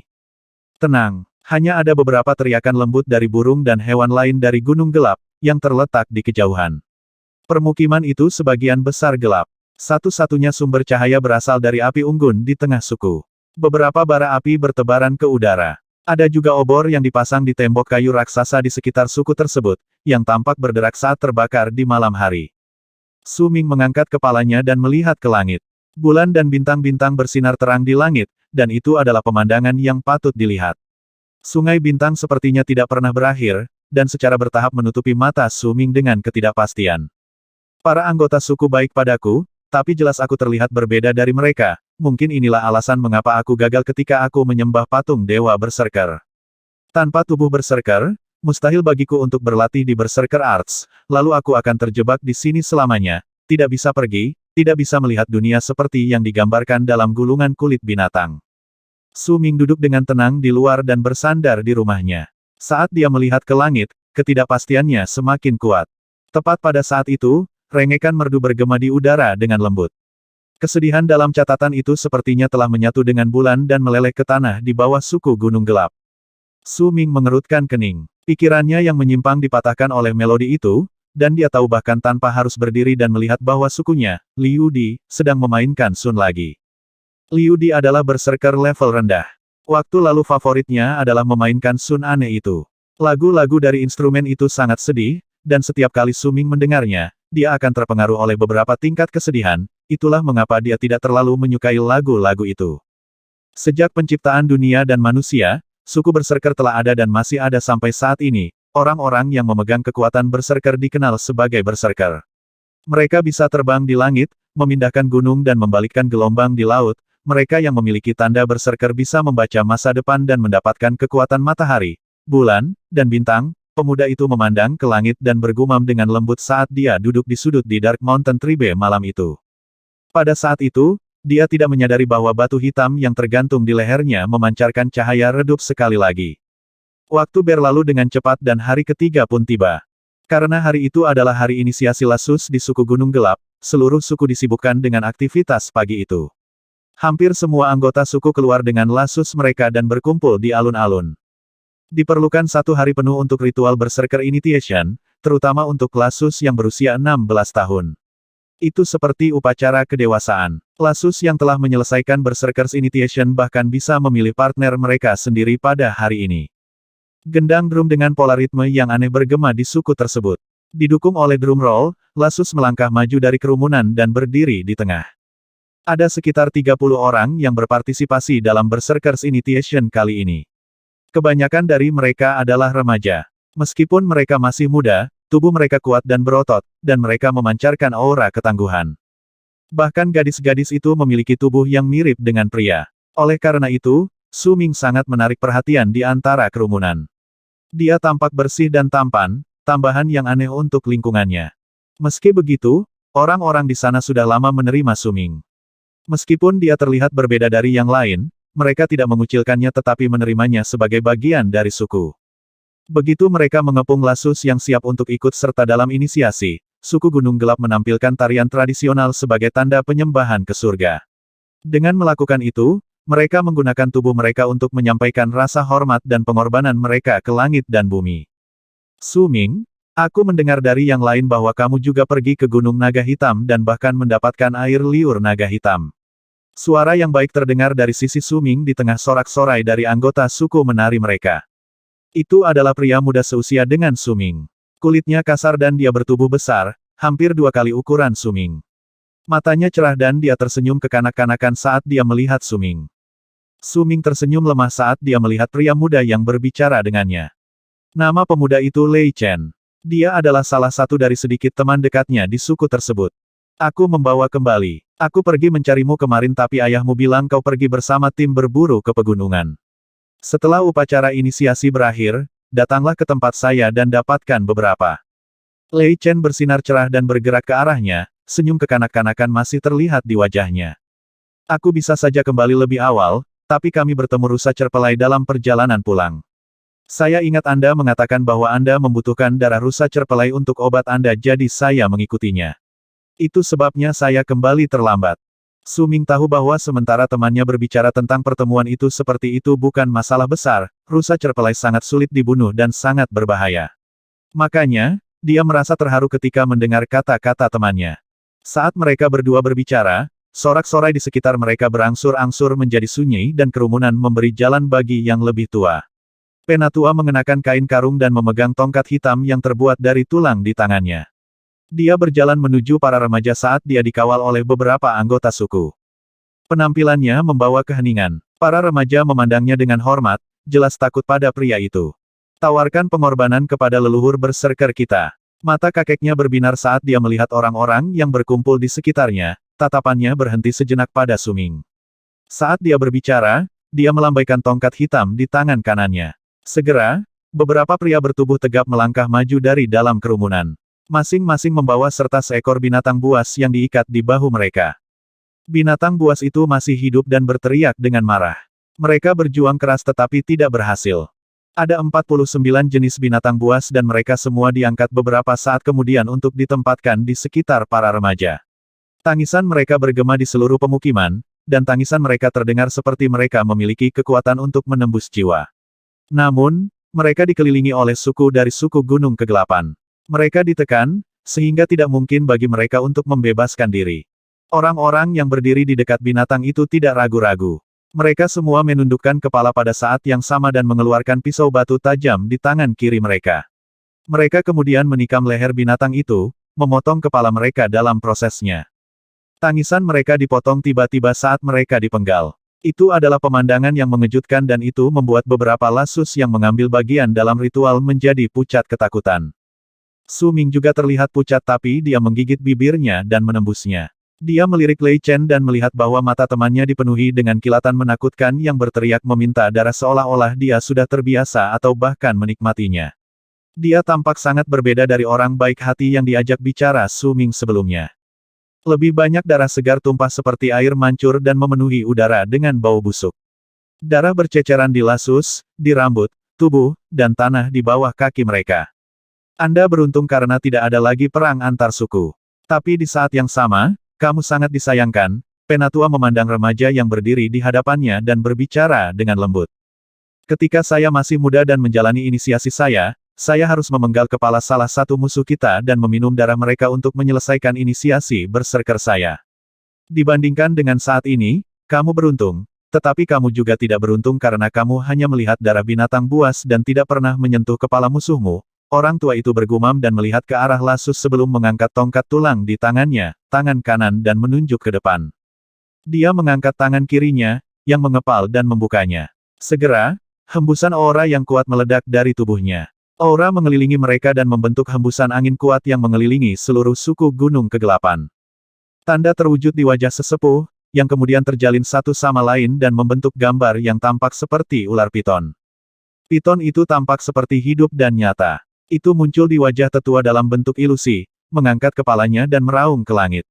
Bahkan jika mereka tidak bisa mendengarnya, semua anggota suku Gunung Kegelapan, termasuk para pemimpin yang lebih kuat menggigil dan mundur selangkah. The Mark of the Dark Python, ini adalah Berserker Mark yang lebih tua. Su Ming menatap tetua itu dengan ekspresi tercengang. Saat dia melihat tanda di wajahnya, dia dipenuhi dengan kekaguman. Terakhir kali dia melihat ini adalah 9 tahun lalu. Saat dia melihatnya lagi kali ini, keterkejutannya bahkan lebih kuat dari sebelumnya. Tetua bisa menghancurkan seluruh suku sendirian jika dia mau. Dia memiliki kekuatan seperti itu namun, dia hanya di tingkat ke-9 dari alam pemadatan darah, seberapa kuat mereka yang telah bangun saat itu. Kemudian ada orang-orang yang telah mencapai alam pengorbanan tulang, yaitu setelah kebangkitan, tertulis di gulungan kulit binatang bahwa yang kuat di alam pengorbanan tulang sangat langka bahkan dalam suku berukuran sedang. Hanya suku yang benar-benar besar yang akan memiliki beberapa berserker yang telah mencapai alam pengorbanan tulang. Su Ming merasakan jantungnya bergetar. Keinginannya untuk menjadi berserker semakin kuat. Kami menawarkan darah ke tanah dan tubuh monster untuk memanggil patung dewa berserkers di Gunung Kegelapan. Suara tetua itu terdengar seperti guntur dan mematahkan pikiran Su Ming. Saat penatua berbicara, bangkai binatang itu meledak. Daging, darah, dan bahkan materi mereka tumpah ke tanah dan para remaja diserap oleh kekuatan yang tidak diketahui. Mereka berkumpul di udara menjadi gumpalan darah dan daging raksasa. Inisiasi Berserker. Pria besar yang berdiri di sisi tetua, pemimpin suku dari suku Gunung Kegelapan berteriak. Semua lasus, termasuk Su Ming, menggigit lidah mereka tanpa ragu-ragu dan batuk seteguk darah segar. Darah mereka terbang ke udara dan diserap oleh gumpalan itu. Raungan menggelegar terdengar, setelah itu gumpalan darah dan daging berubah menjadi patung hitam. Itu adalah patung yang menakutkan yang setengah manusia, setengah binatang, dan itu memiliki udara kebiadaban kuno. Di salah satu tangannya, ia memegang naga panjang dan di tangan lainnya memegang tombak raksasa. Tatapannya dipenuhi dengan kegilaan dan haus darah. Penampilannya memunculkan kegelapan di langit, seolah langit ditundukkan oleh kekuatannya. Patung Dewa Berserkers di Gunung Gelap, jantung Su Ming berdegup kencang di dadanya, rasanya seperti akan meledak. Namun, pada saat itu, batu di lehernya memancarkan kehangatan ke tubuhnya, membuat perasaan tidak nyaman itu hilang. Itu membuat Su Ming tertegun sejenak. Dia akan secara naluriah melihat ke bawah ketika tetua itu berbicara. Ayo maju dan masuki patung Dewa Berserkers untuk memujanya. Saat dia selesai berbicara, seorang pria muda berjalan ke depan dengan cepat dan berdiri di bawah patung. Lalu dia menghilang begitu saja. Setelah beberapa saat, di tempat dia menghilang, pemuda itu diteleportasi kembali dengan wajah kecewa. Dia minggir tanpa sepatah kata pun. Lanjut, orang yang berbicara adalah pemimpin suku dari suku Gunung Kegelapan. Tatapannya serius. Dia melihat setiap lasus. Satu demi satu, lasus yang berada pada usia inisiasi melangkah maju. Mereka menghilang dan muncul kembali setelah beberapa saat. Ini berlanjut sampai seorang gadis melangkah ke dalam patung dan itu memancarkan warna merah cerah. Seluruh suku melihat ke depan dengan kegembiraan, bahkan tetua itu memusatkan pandangannya pada patung itu. Mereka melihat patung itu bersinar merah 9 kali berturut-turut sebelum gadis itu dipindahkan kembali. Dia memiliki tubuh berserker. Patung itu sudah 9 kali bersinar. Ini adalah bukti kalau dia memiliki tubuh berserker. Saat gadis itu muncul, wajahnya cerah karena bahagia. Namamu Wula, bukan? Bagus sekali, bersiaplah di sisiku. Penatua tersenyum tipis dan mengangguk ke arah gadis itu saat dia menatapnya. Saat dia melihat gadis itu bergerak ke arah yang lebih tua, Su Ming terdiam. Kemudian dia mengertakkan gigi dan berjalan menuju patung itu. Tindakannya segera menarik perhatian anggota suku lainnya. Anggota suku Gunung Gelap sebagian besar baik hati terhadap pemuda yang jelas berbeda dari mereka. Mereka terus menatap Su Ming sampai dia berdiri di bawah patung itu. Su Ming menarik napas dalam-dalam dan melirik ke arah yang lebih tua, yang menatapnya tidak jauh. Dia menutup matanya. Saat dia melakukannya, dia merasakan kekuatan yang tak terlukiskan menyelimuti seluruh tubuhnya seperti dia tersedot ke dalam lumpur. Ketika dia membuka matanya, segala sesuatu di sekitarnya telah berubah. Ini bukan suku Gunung Gelap, tapi ruang kecil yang benar-benar gelap kecuali patung hitam yang memancarkan cahaya merah mengambang di hadapannya. Patung ini sama dengan patung yang dia lihat di luar dan memancarkan aura kebiadaban kuno yang sama. Saat dia melihat patung Dewa Berserkers, Su Ming terdiam dan membungkuk dalam-dalam ke arahnya. Begitu dia selesai, wajah Su Ming dipenuhi dengan kepahitan. Dia tahu itu. Jika dia memiliki Body of Berserkers, dia hanya perlu membungkuk sekali agar patung itu memancarkan cahaya merah. Ini seperti 9 tahun yang lalu. Sama sekali tidak ada perubahan di dalam patung itu. Tidak mungkin aku bisa menjadi seorang berserker, Su Ming menggigit bibirnya dan menghela napas. Kemudian, dia berbalik untuk pergi. Namun, pada saat dia berbalik, dia membeku dan berbalik untuk melihat patung itu. Dia kaget. Di saat yang sama, dia melihat batu yang selama ini dia abaikan sambil memancarkan cahaya yang menusuk. Catatan penerjemah. Sun alat musik tiup Tiongkok yang agak menyerupai ocarina, tetapi meskipun suara ocarina lebih tajam, suara Sun memiliki tepi yang lebih lembut. Juga, itu benar-benar bulat. Di bawah gunung gelap, praktis semua anggota suku berkumpul di tengah menyaksikan Lasus mengambil bagian dalam inisiasi. Pada saat itu, patung raksasa yang melayang di udara bergetar dan terdengar suara gemuruh. Suara itu datang terlalu tiba-tiba, membuat semua anggota suku tercengang sejenak. Mata tetua itu bersinar dan dia dengan cepat melangkah maju. Dia tidak melihat ke arah patung Dewa Berserker tetapi mengarahkan pandangannya ke langit. Tatapannya berubah serius. Saat itu, banyak anggota suku telah memperhatikan kelainan itu dan mengangkat kepala mereka ke langit. Ketika mereka melakukannya, mereka melihat awan asap hitam terbentuk di udara dengan kecepatan yang menjengkelkan. Asap berkumpul dari segala arah dan dengan cepat membentuk angin puyuh. Angin puyuh menutupi setidaknya setengah dari langit dan keseluruhan gunung kegelapan. Bahkan jika pegunungan itu sangat luas, mereka masih bisa melihat dan mengetahui bahwa sesuatu yang tidak normal sedang terjadi di daratan. Setelah angin puyuh terbentuk, ia mulai bergerak perlahan dan mengeluarkan suara gemuruh yang bergema di sekelilingnya. Di dalam pusaran angin, ada banyak petir yang bergerak dalam busur. Saat mereka bergerak dalam pusaran angin, mereka menggelegar. Apakah leluhur berserker kita sudah kembali? Seseorang dari suku Gunung Kegelapan berseru. Mereka semua berlutut, tatapan mereka dipenuhi rasa hormat dan ketakutan. Mereka berbalik menuju surga dan menyembah. Satu-satunya yang berdiri adalah tetua dan pemimpin suku. Selain yang lebih tua, semua pemimpin lainnya tampak khawatir. Kecepatan angin puyuh menjadi lebih cepat. Setelah beberapa saat, topan mulai menyapu daratan. Itu mempengaruhi seluruh daratan di sekitar Gunung Kegelapan. Patung terapung itu bergetar hebat seperti tidak bisa menahan tekanan yang diakibatkan oleh angin puyuh. Di sisi lain Gunung Gelap, ada suku dengan ukuran yang hampir sama. Nama suku itu adalah Gunung Hitam. Pada saat itu, semua anggota suku tercengang saat patung Dewa Berserker seukuran 100 kaki muncul di depan mereka di udara. Ukuran patung itu benar-benar hitam dan tidak memiliki ciri manusia. Itu tampak seperti kadal dan terus gemetar seolah-olah akan hancur. Di bawah patung itu ada seorang lelaki tua keriput dan kurus mengenakan kemeja hitam lengan panjang yang terbuat dari kain karung. Tatapannya gelap dan pikirannya tidak diketahui. Hal yang sama terjadi pada suku-suku lain di dekat Gunung Kegelapan dan bahkan dalam beberapa suku yang terletak lebih jauh. Tidak ada yang tahu apa yang terjadi dan bagaimana angin puyuh itu terjadi, bahkan tetua dari suku Gunung Kegelapan. Dia telah lalai memikirkan Su Ming yang pergi ke patung Dewa Berserkers untuk disembah. Ketika cahaya redup muncul di dalam patung Dewa Berserker di pemukiman suku Gunung Kegelapan, itu memenuhi seluruh ruang. Itu memandikan seluruh area dengan cahaya anehnya. Su Ming tercengang. Dia melihat berbagai patung di sekitarnya berguncang, seolah-olah mereka bangun setelah tidur lama. Itu hampir seperti mereka memiliki tubuh fisik. Dia melihat patung-patung itu, yang dengan sendirinya menakutkan untuk dilihat, bergetar hebat saat mandi dalam cahaya seolah-olah mereka tidak bisa menahannya. Patung Dewa Berserkers dibuat dengan gambar hibrida antara manusia dan binatang, sesuatu seperti chimera. Di tangan kirinya ada naga besar, dan di tangan kanannya ada tombak. Saat bergetar, getaran buas yang dirasakan Su Ming sebelumnya telah berubah menjadi ketakutan.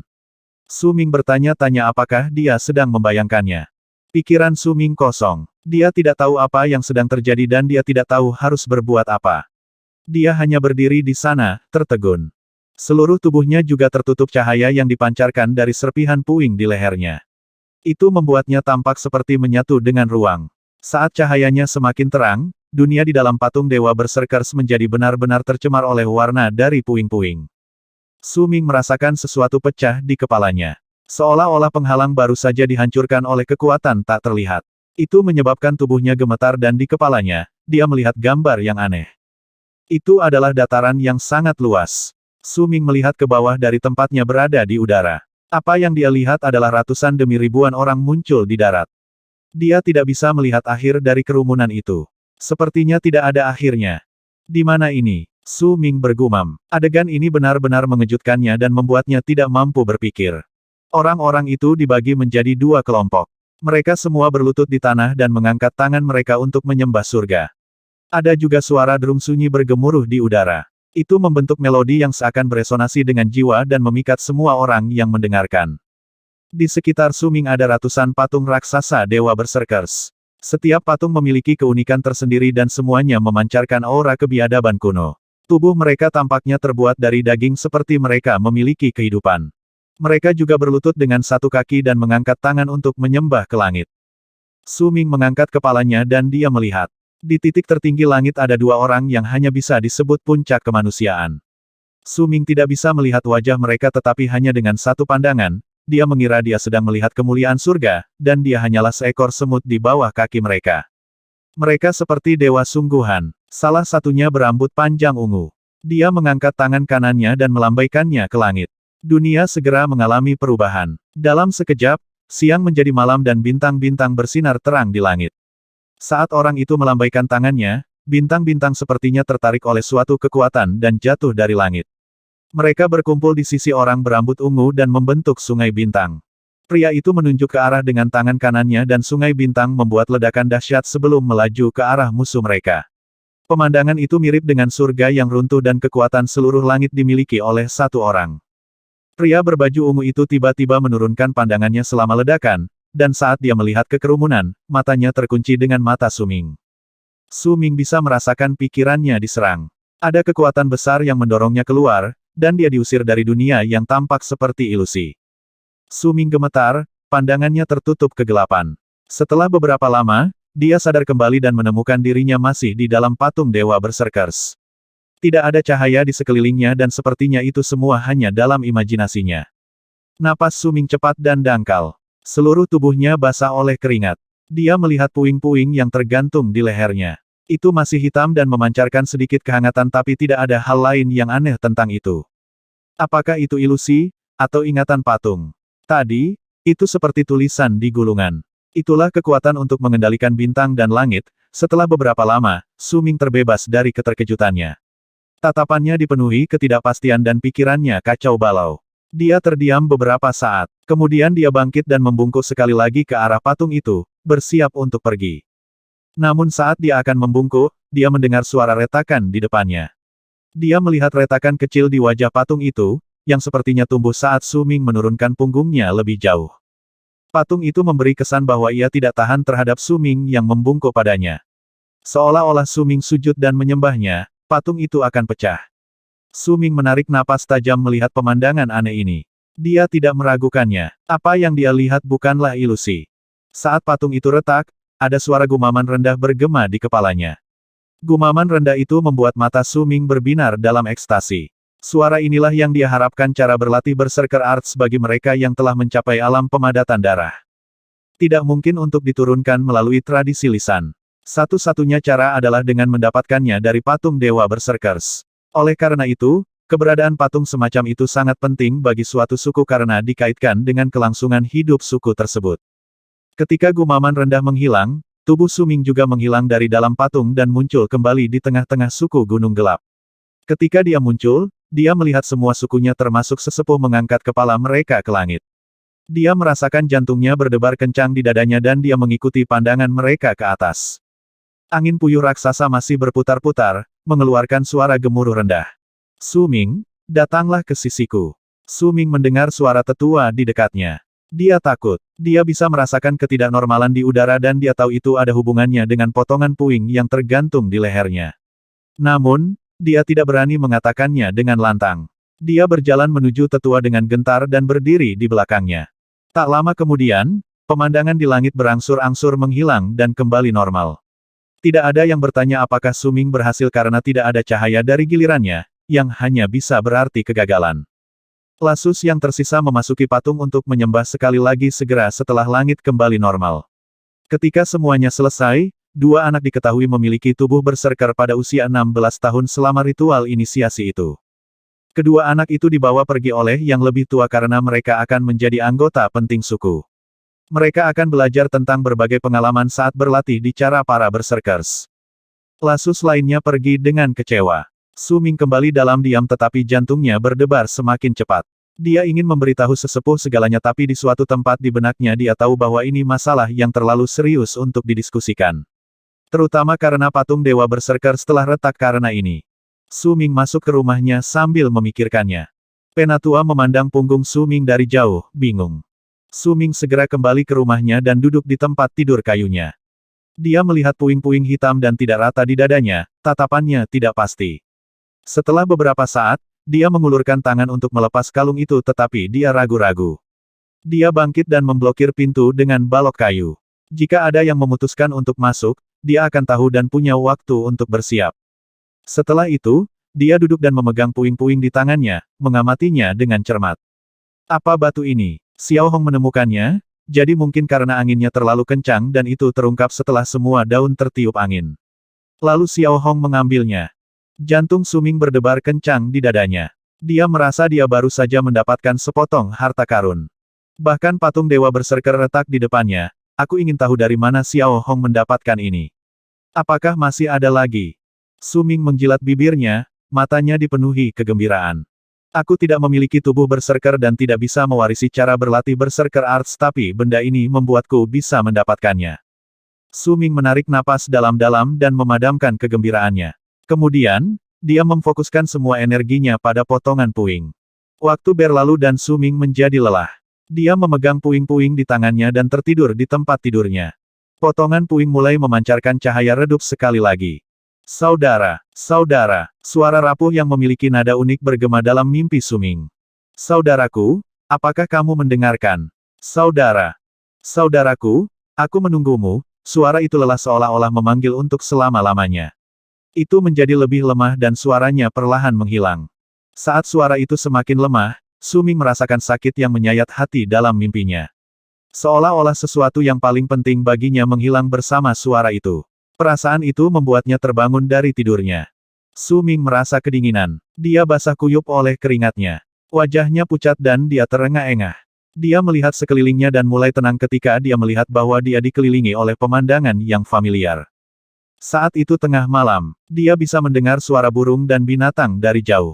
Selain itu, semuanya sunyi. Su Ming duduk dengan tenang di tempat tidurnya dan memandangi batu di tangannya.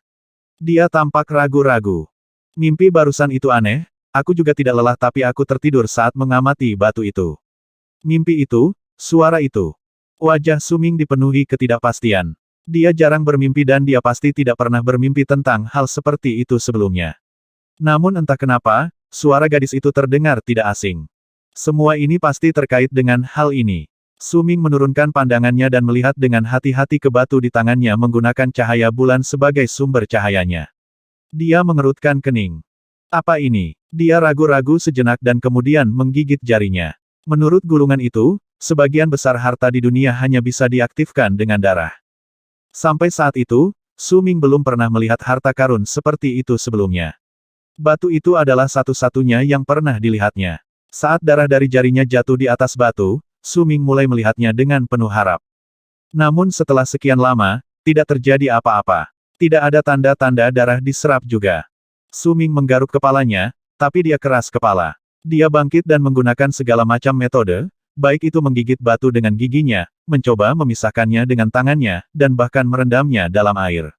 Meski demikian, tetap tidak ada perubahan pada batu.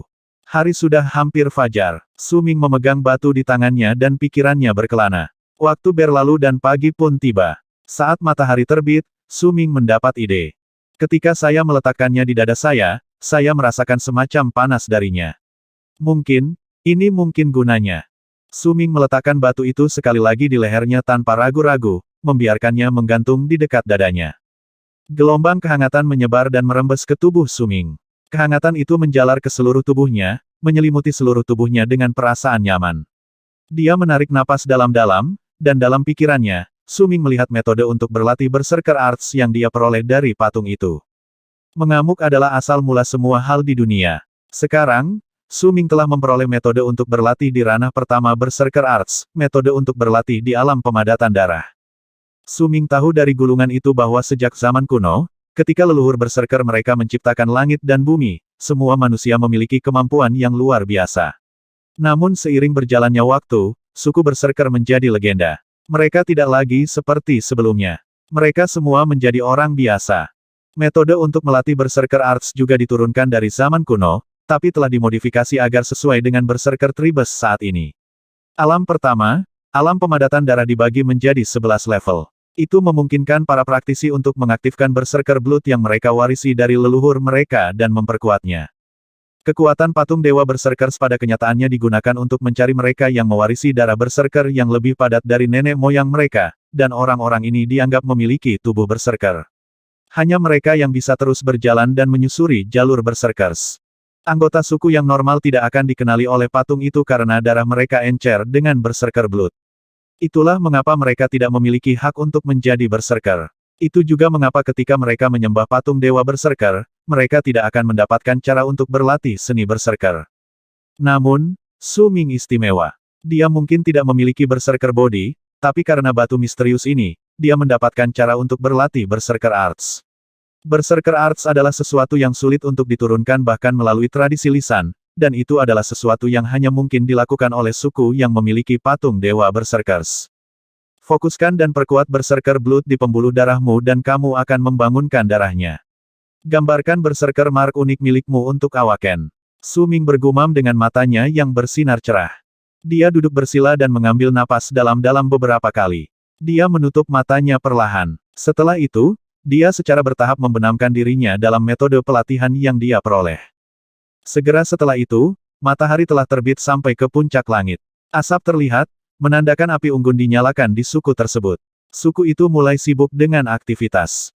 Tim pemburu, yang dipimpin oleh beberapa pemimpin suku, memberanikan diri untuk berburu makanan dengan berkah dari keluarga mereka. Beberapa dari Lasus yang berusia sekitar 4-5 tahun berlarian terbuka dan bermain dengan gembira. Suara ceria membawa senyum di wajah anggota suku. Dua anggota suku yang diberitahu bahwa mereka memiliki tubuh Berserker berada di rumah sesepuh. Mereka mendengarkan ceramah tentang cara berlatih seni Berserker, serta cara menjadi Berserker dan cara menjadi aset penting bagi suku. Pada saat itu, suku Gunung Kegelapan hanya memiliki 22 Berserker setelah generasi yang lebih tua meninggal. Tidak ada yang menyadari pintu rumah Su Ming ditutup rapat pagi itu. Di dalam rumah, dia memancarkan cahaya merah darah yang redup.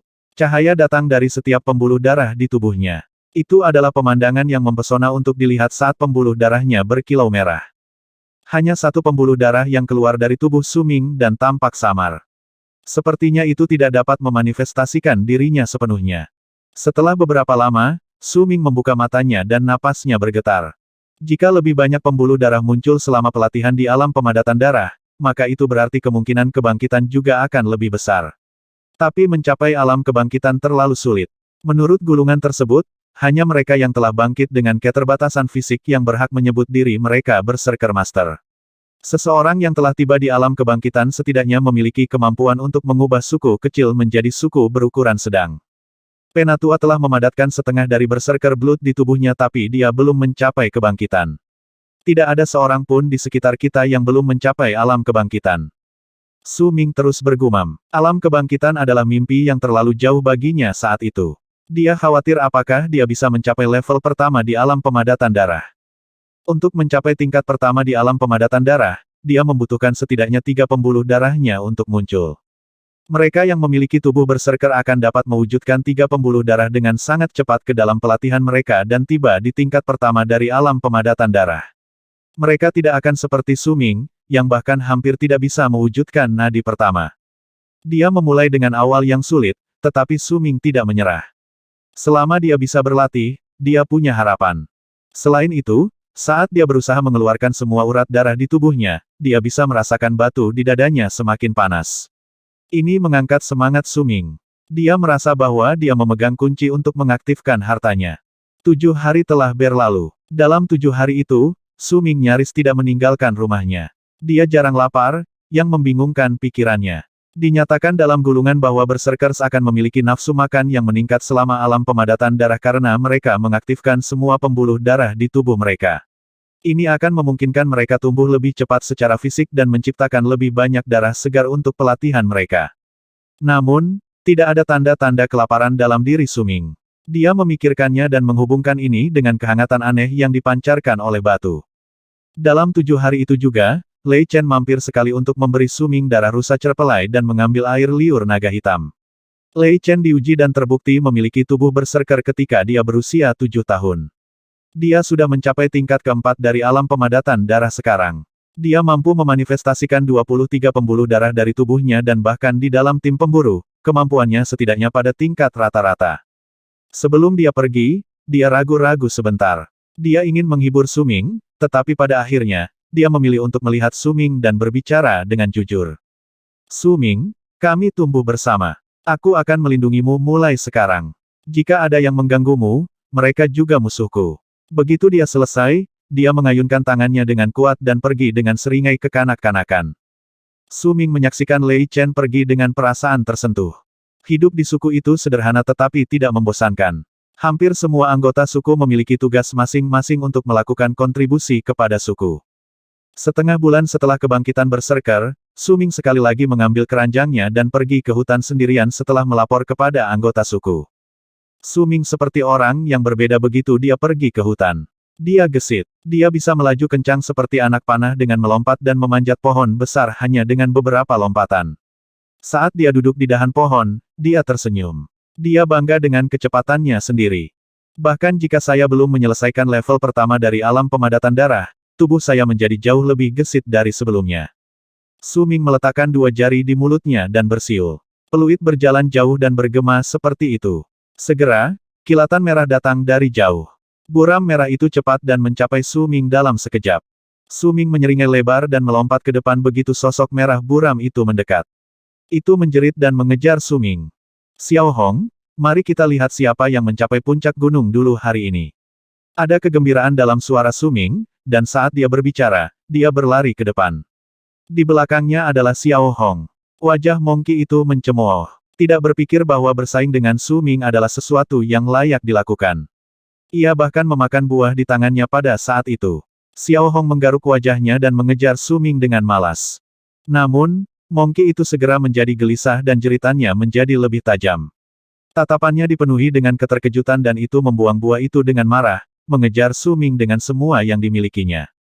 Suming tidak pernah berhenti bergerak di hutan. Tubuhnya seperti anak panah saat dia menembak menembus hutan menggunakan keakrabannya dengan hutan dan kelincahannya. Segera, Gunung Naga Hitam muncul di depan matanya. Begitu dia keluar dari hutan, dia akan bisa masuk ke Gunung Naga Hitam.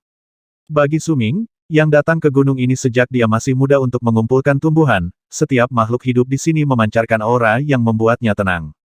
Ada tertulis di dalam gulungan bahwa berserker dapat meningkatkan kekuatan mereka dengan memanggil darah mereka dan membuat tubuh mereka lebih kuat saat mereka berlatih di alam pemadatan darah karena mengasah darah berserker di dalam tubuh mereka.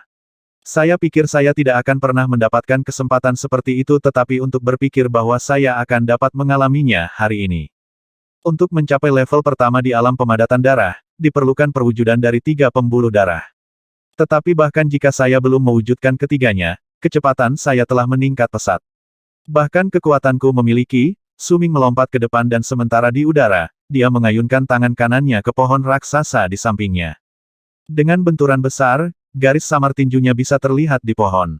Tapi di saat yang sama, tangan kanan Suming juga terasa mati rasa, meski wajahnya dipenuhi kegembiraan. Tapi saat dia tenggelam dalam kegembiraan, kilatan merah melewatinya dan mengeluarkan jeritan bangga. Jelas, itu dibuat oleh Monkey kecil yang merasa senang dengan dirinya sendiri karena bisa mengejar Suming dan melampauinya. Suming tersenyum dan mengejar bayangan merah itu. Kecepatannya tidak berkurang tetapi dia tidak bisa mengejar Monkey kecil itu. Di masa lalu, setiap kali dia mencapai Gunung Naga Hitam, Monkey itu akan menunggunya dengan tidak sabar dengan wajah penuh cemoohan seolah-olah sudah lama menunggunya. Tapi sekarang, setelah 2 jam, saat Suming mendaki Gunung Naga Hitam dan mencapai batu besar yang sama dengan lubang di salah satu gunung, dia melihat Monkey itu. Sementara itu masih memandangnya dengan cemoohan dan jijik, dahinya berlumuran keringat, menunjukkan bahwa sementara itu telah tiba di hadapannya, itu tidak menunggu lama kali ini. Suming tersenyum dan pergi untuk menyentuh kepala Monkey itu. Dia melepas keranjang dan berdiri di atas batu. Saat dia melihat kabut di sekitar area, dia menarik napas dalam-dalam. Dia suka berdiri di sana melihat pemandangan di depannya, bahkan jika ada ngarai yang dalam tepat di bawahnya. Jika dia mengambil beberapa langkah ke depan dan jika angin bertiup ke arahnya saat itu juga, itu akan menyebabkan dia tersandung dan jatuh. Itu adalah tempat yang berbahaya, tetapi Su Ming telah mendaki gunung ini sejak dia masih muda. Baginya, tempat ini seperti rumah kedua. Xiao Hong, bagaimana kelihatannya di sisi lain gunung? Apa kau pernah ke sana sebelumnya?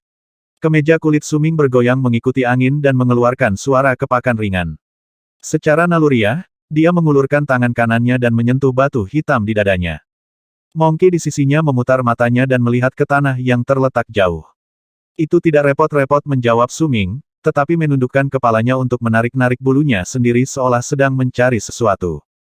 Su Ming menggaruk hidungnya ketika dia melihat Monkey kecil itu merawat dirinya sendiri dan mengabaikannya. Dia menggelengkan kepalanya dan tersenyum, lalu memutuskan untuk duduk bersila di tempat dia berdiri. Xiao Hong, aku tidak akan kembali ke suku untuk sementara waktu. Aku mungkin akan tinggal di sini sebentar, jadi jika kamu pergi keluar dan bermain, ambilkan beberapa buah untukku. Monkey di sampingnya segera mengangkat kepalanya dan menatapnya dengan mata terkejut. Itu memandang Su Ming dengan cermat, lalu tersenyum bahagia dan mengangguk.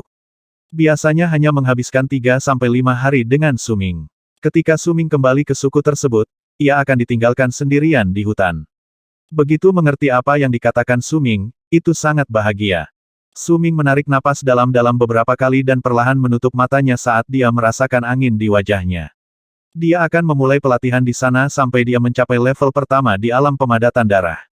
Baru setelah itu dia akan pergi. Bagaimanapun, Su Ming tidak tahu bagaimana menjelaskan apa yang terjadi padanya. Di suatu tempat di benaknya, dia ingin merahasiakan ini dan tidak membiarkan siapapun mengetahuinya. Vena merah muncul dari tubuh Su Ming segera setelah dia menutup matanya. Pembuluh darah merah ini memancarkan cahaya merah redup. Itu tidak lagi berkilauan, tetapi menunjukkan tanda-tanda manifestasi. Itu adalah urat merah yang sama yang hanya muncul secara samar setengah bulan yang lalu. Vena merah yang sama yang sekarang memanifestasikan dirinya sepenuhnya. Su Ming mungkin tidak memiliki bakat dalam mempraktikkan cara berserker, tapi dia bukan tipe yang mudah menyerah. Sekarang, saat dia duduk dengan menyilangkan kaki untuk berlatih, waktu berlalu perlahan. Matahari terbit dan terbenam, kabut di langit berkumpul dan menghilang. Suara burung dan binatang bergema di pegunungan, membentuk semacam ketenangan. Dikelilingi oleh kedamaian itu, Su Ming membuka matanya pada hari kedua di pagi hari. Dia menggerakkan tubuhnya. Ketika dia melihat ke belakang, dia melihat bahwa Monkey kecil itu telah pergi, tetapi ada beberapa buah di tanah dan beberapa inti yang tersisa dari buah-buahan yang telah dimakan habis. Su Ming mengambil beberapa buah dan memakan selusin buah itu. Dengan nafsu makannya, buah-buahan hanya bisa membuatnya kenyang sebagian. Dia mungkin suka makan buah-buahan tapi dia tidak suka makan terlalu banyak sekaligus. Begitu dia selesai makan, Su Ming segera duduk dan fokus pada pemurnian darah berserker di dalam tubuhnya. Tapi kali ini, Su Ming membuka matanya setelah beberapa saat dengan ekspresi bingung di wajahnya. Pembuluh darah pertama sudah terwujud, tapi sepertinya tidak ada cukup darah di dalam diriku untuk pembuluh darah kedua muncul. Su Ming tidak tahu bagaimana menjelaskannya. Seolah-olah pembuluh darah pertama itu sendiri menyerap lebih dari setengah darah segar di tubuhnya dan tidak ada cukup darah untuk pembuluh darah kedua terwujud. Sulit untuk dijelaskan, tapi itulah yang dirasakan Su Ming. Saya tidak punya cukup darah. Su Ming menggaruk kepalanya dan menghela napas. Dia tidak tahu bahwa praktisi cara-cara berserker, terutama pada tahap awal, sementara membutuhkan tubuh yang kuat untuk berlatih, juga perlu meminum sejumlah besar obat yang akan sangat meningkatkan pembentukan darah di dalam tubuh, meningkatkan kecepatan pelatihan mereka dan selanjutnya memungkinkan setiap vena terwujud satu demi satu. Kekuatan berserker di alam pemadatan darah secara langsung terkait dengan jumlah pembuluh darah dan darah yang dia miliki. Semakin banyak darah yang dimiliki berserker, dia juga akan mampu mewujudkan lebih banyak pembuluh darah, dan dia akan menjadi lebih kuat. Setelah kekuatan dilepaskan, bahkan hanya dengan kekuatan fisik mereka saja, mereka dapat menghancurkan seekor binatang besar. Ini adalah berserker power. Semua ini adalah rahasia suku.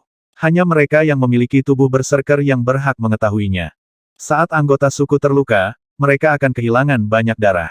Wajah mereka menjadi pucat dan mereka akan menjadi lemah. Pada saat itu, mereka perlu mengkonsumsi herbal yang akan membantu pembentukan darah. Mata Su Ming berbinar. Setelah berpikir dengan hati-hati, dia segera menyandang keranjang di punggungnya dan melompat ke sisi gunung. Kali ini, kecepatannya sangat cepat dan dia kembali sekitar 1 jam kemudian. Ketika dia kembali, ada beberapa tumbuhan dengan kotoran yang masih menempel di keranjangnya. Begitu dia membersihkan ramuan itu, Su Ming mengeluarkan mangkuk batu dari keranjang. Dia menghancurkan ramuan dan mencampurnya dengan embun, yang berubah menjadi ramuan hijau tua yang mengeluarkan bau aneh. Tapi dia sudah terbiasa dengan bau ini. Dia menghirup sedikit bau, lalu menambahkan lebih banyak herba. Setelah selesai, dia menarik napas dalam-dalam dan meminum semuanya. Itu menjijikkan. Su Ming mengerutkan kening karena tidak nyaman tetapi memaksa dirinya untuk meminum semuanya sebelum duduk dengan kaki bersilang lagi. Tidak sampai tengah malam, Su Ming membuka matanya lagi. Ketika dia melakukannya, dia menatap ke dalam kegelapan dan membiarkan pikirannya berkelana. Ada efek kecil, tapi hanya sedikit. Metodenya benar, tapi ada sesuatu yang salah. Su Ming mengerutkan kening. Dia tidak bisa memberitahu yang lebih tua tentang ini. Dia hanya bisa mengandalkan dirinya sendiri untuk menyelesaikan masalah. Itu yang salah. Mata Su Ming berbinar. Sebagai tabib umum di suku itu, tugasnya adalah mengumpulkan tumbuhan. Dia ingat setiap kali dia pergi untuk mengambil jamu, tetua biasanya akan memilih beberapa tumbuhan dari tumpukan dan mengambilnya. Sisanya akan diberikan kepada pemimpin suku dan dibagikan kepada suku sesuai kebutuhan. Jamu akan dikeluarkan dari tempat penyimpanan jamu bila ada kebutuhan untuk menggunakannya untuk membuat obat untuk menyembuhkan yang terluka dan yang sakit. Air liur naga hitam termasuk di antara yang diambil oleh sesepuh. Tapi air liur naga hitam tidak lagi berguna baginya, dan dengan demikian, semuanya diberikan kepada Su Ming untuk memberi makan tubuhnya. Masih ada air liur naga hitam yang tersisa setelah kuberikan pada Lei Chen. Su Ming segera mengacak-acak isi di saku samping keranjang dan mengeluarkan botol kecil itu. Saat dia membukanya, ada aroma familiar yang melayang di udara. Dia mengguncangnya dengan ringan. Hanya tersisa sedikit kurang dari setengahnya. Tanpa ragu-ragu, Su Ming meletakkan botol itu di bibirnya dan meminum semua isinya dalam satu suap. Kemudian dia segera duduk dengan menyilangkan kaki, membenamkan dirinya dalam pemurnian dan pemantapan darah berserker di nadinya. Su Ming telah meminum air liur naga hitam sejak dia masih muda. Setiap kali meminumnya, dia akan merasa sedikit pingsan dengan sensasi seolah-olah akan tertidur dalam keadaan mabuk. Tapi ini pertama kalinya dia meminum air liur naga hitam untuk membantu pelatihan berserkernya.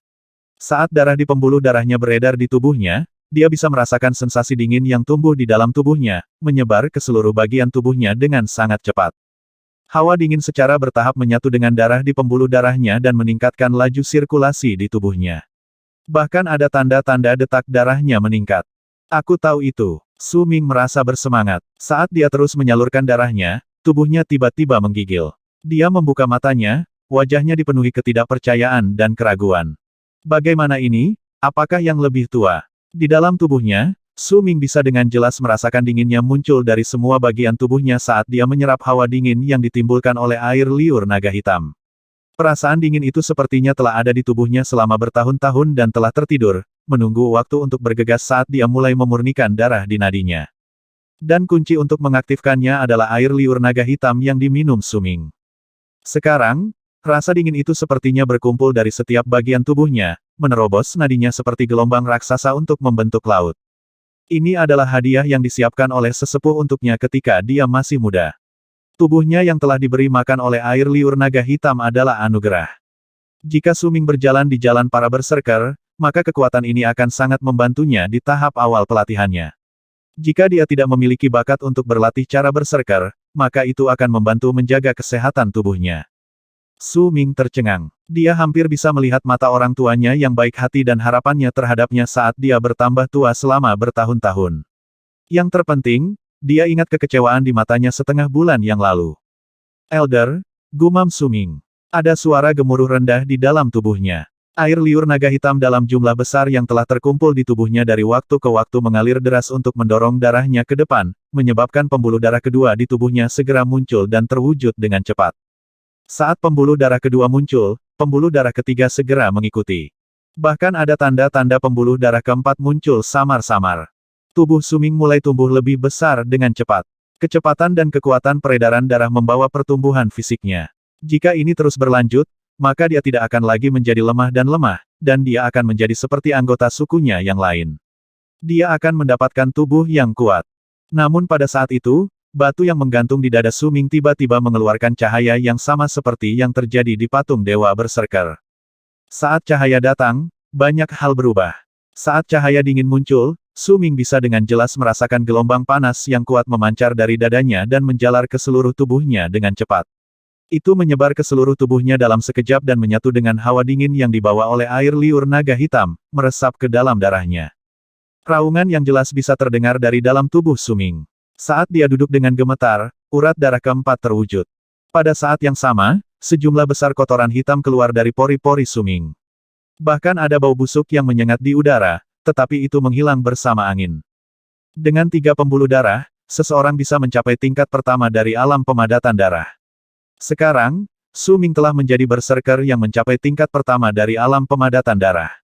Tetap saja, dia tetap menutup matanya. Tidak ada tanda-tanda dia bangun.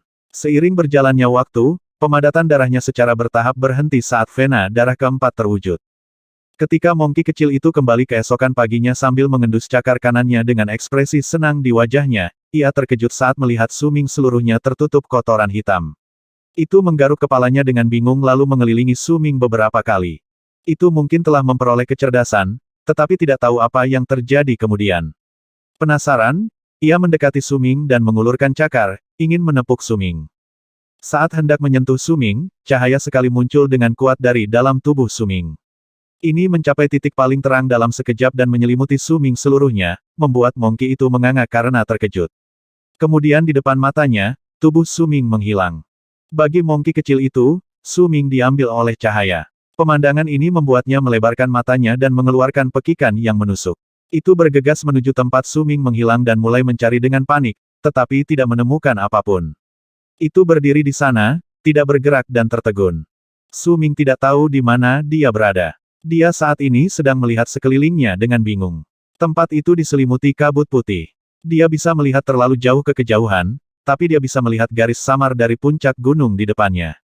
Dia baru saja bangun, tapi dia ingat dia berada di gunung gelap. Dia tidak bisa mengerti bagaimana dia sampai di sana. Tatapannya perlahan berubah hati-hati. Dia pertama-tama menurunkan pandangannya dan melihat dadanya, lalu merasakan jantungnya berhenti berdetak. Sepotong puing hitam aneh hilang dari dadanya. Itu hilang, Su Ming terkejut. Dia melihat sekelilingnya, lalu berdiri perlahan. Tatapannya gelap dan waspada saat dia mulai berjalan menuju puncak gunung yang tertutup kabut.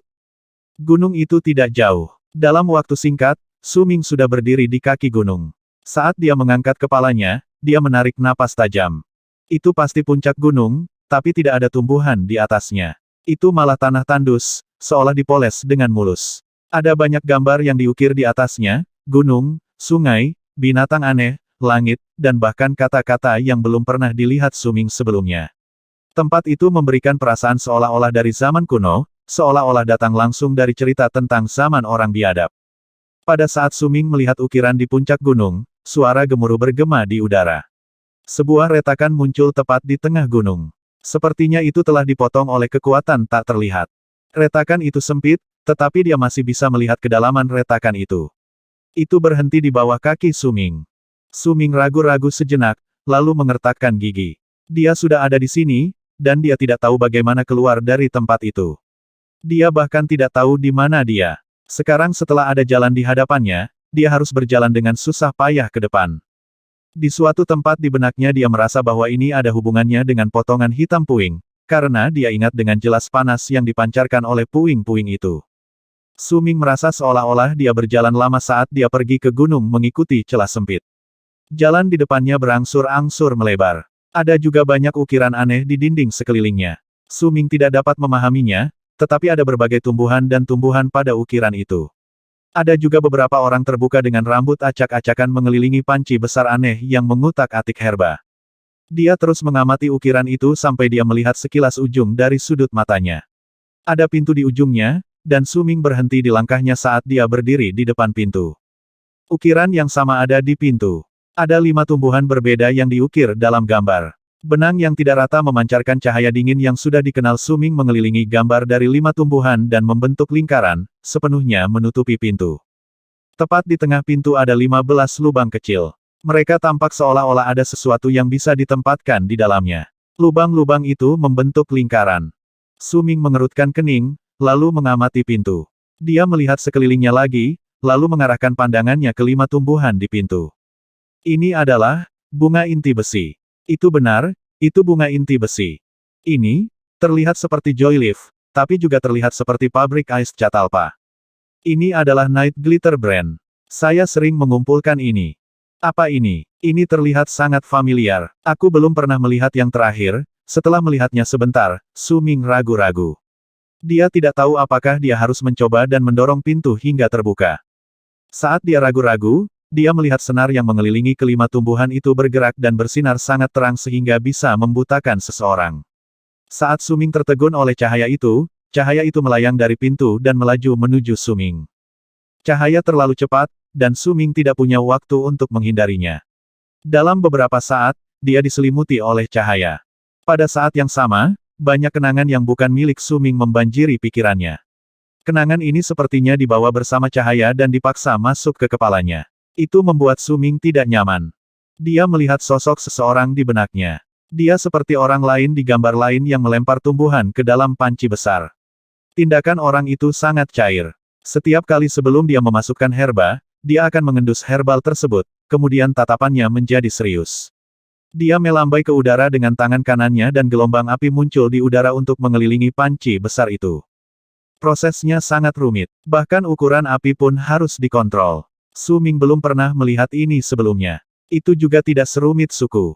Mereka biasanya hanya akan memakan jamu atau paling banyak mengubahnya menjadi ramuan untuk meningkatkan efeknya.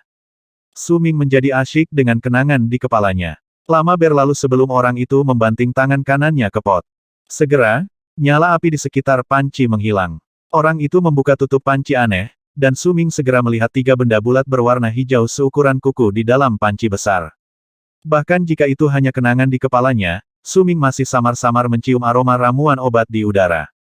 Ketika dia melihat ketiga benda bulat, dia menjadi benar-benar terpana, seolah-olah dia disambar petir. Dia telah membuat obat sejak dia masih muda. Sekilas saja, dia bisa mengetahui kualitas berbagai obat. Seperti dia sekarang, dia bahkan tidak bisa membayangkan efek dari objek bulat ini. Cahaya di sekitar tubuhnya menghilang dan kembali ke pintu, menyebabkan banyak string yang membentuk lingkaran di pintu juga bergerak. Saat cahaya memudar, pandangan Su Ming menjadi mendung. Dia bergerak seolah-olah didorong oleh kekuatan yang tak terlihat. Saat pandangannya menghilang, kabut merah melengking ke arahnya dalam kegembiraan. Buram merah itu, tentu saja, Xiao Hong.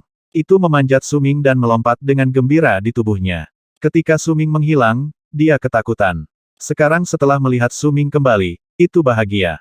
Su Ming tercengang. Dia segera melihat sekelilingnya dan menemukan bahwa dia telah kembali ke batu besar di Gunung Naga Hitam. Dia menunduk dan melihat batu yang telah menghilang ketika dia berada di dalam tempat misterius yang masih tergantung di dadanya. Semua ini harus terkait dengan hal ini. Mungkin ketika saya tiba di level pertama di ranah pemadatan darah, saya mengaktifkannya, dan semua itu terjadi.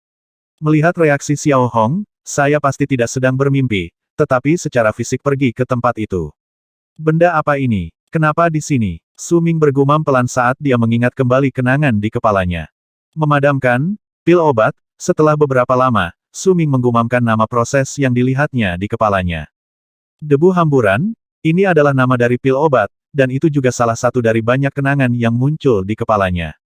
Su Ming berbicara dengan nada rendah. Dalam benaknya dia melihat ukiran di pintu.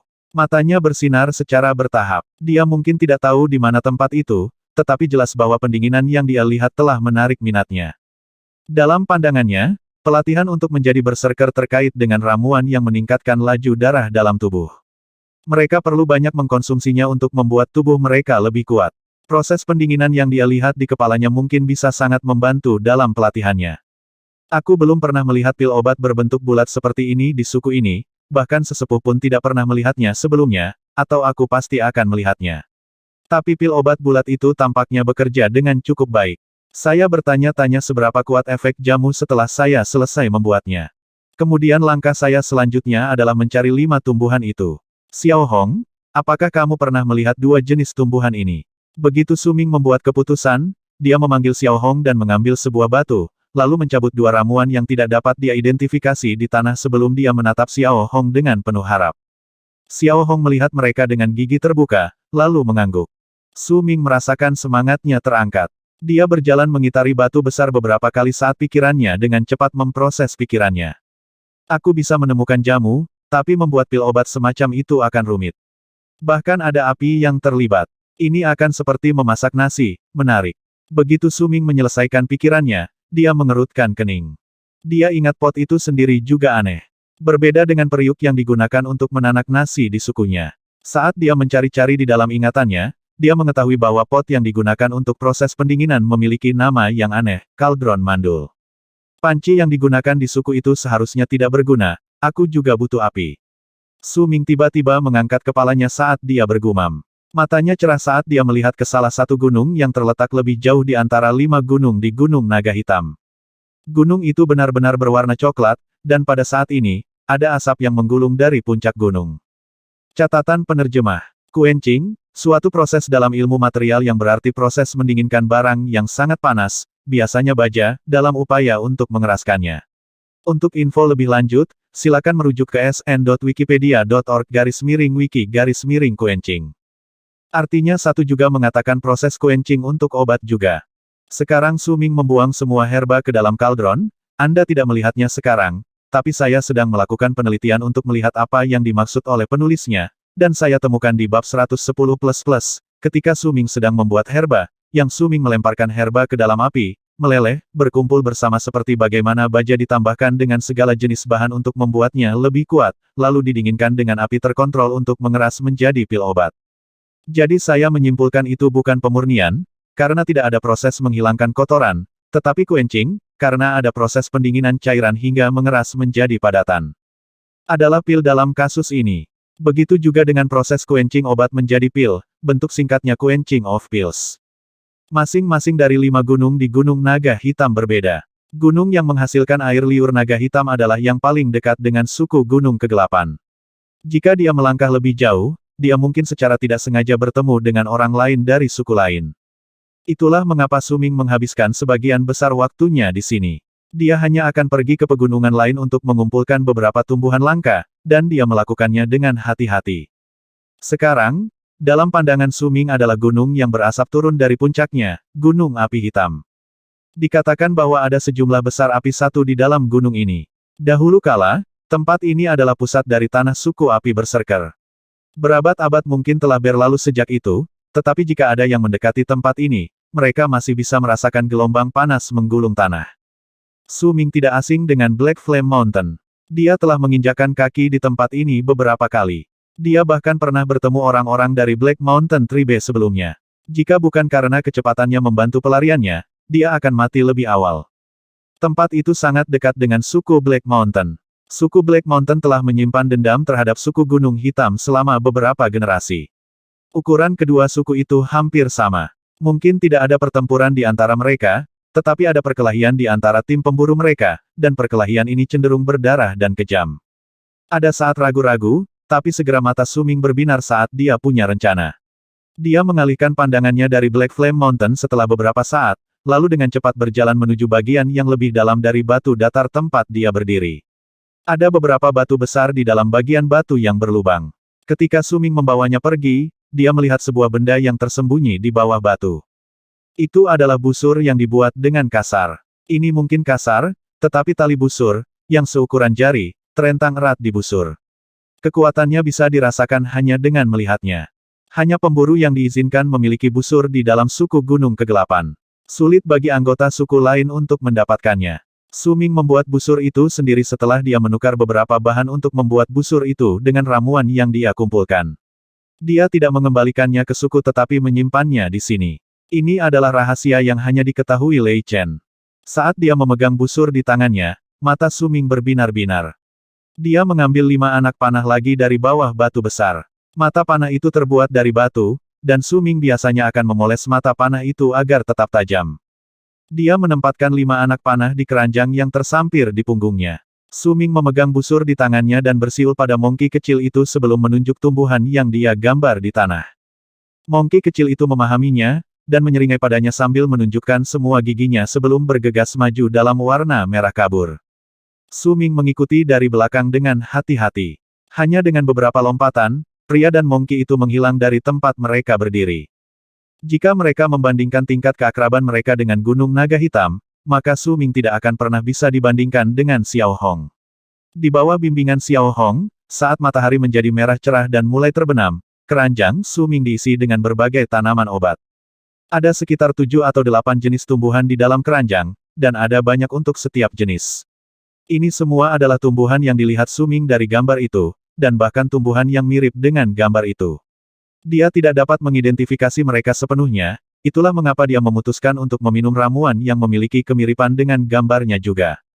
Maksudmu ada ramuan lain yang mirip di sini? Saat itu hampir senja, Su Ming dan Xiao Hong sedang berdiri di hutan dekat Black Flame Mountain.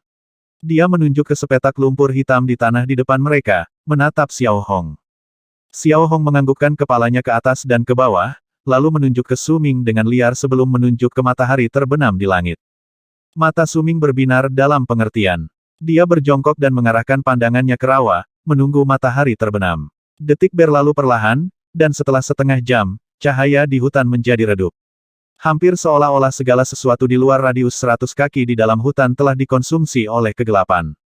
Begitu malam tiba, gelembung tiba-tiba muncul dari lumpur. Ada juga tumbuhan merah berbentuk samar. Ia naik begitu cepat seolah-olah berenang ke depan. Pemandangan aneh membuat rambut Su Ming terangkat, tapi dia tidak bergerak. Dia menyaksikan tanaman merah terus berenang di lumpur, lalu perlahan bangkit darinya. Itu adalah kuncup bunga merah. Akarnya masih tersembunyi di lumpur. Jelas sekarang bahwa bunga itu baru saja bergerak di lumpur karena gerakan akarnya. Saat dia melihat kuncup bunga muncul dari lumpur, mereka mekar di depan mata Su Ming dan mengeluarkan aroma harum. Su Ming hanya mengendus dan segera, dia merasa darahnya mendidih. Seolah-olah seluruh tubuhnya dikelilingi oleh api dan kulitnya terbakar oleh panas. Pada saat itu, Xiao Hong menjerit gugup. Su Ming tidak ragu-ragu dan bergegas maju, meraih bunga merah yang paling dekat dengannya. Ada spatula tajam yang terbuat dari batu di tangannya, dan dengan gerakan yang terlatih dia memotong bagian bunga dari akarnya, lalu melemparkannya ke keranjang di punggungnya.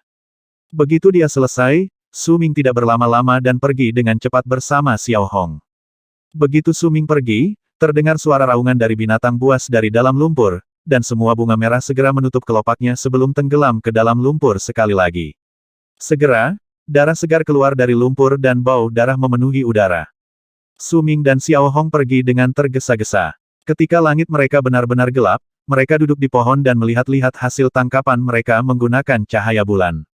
Ada banyak jenis tumbuhan di dalam keranjang, pemandangan yang membuat Su Ming bersemangat.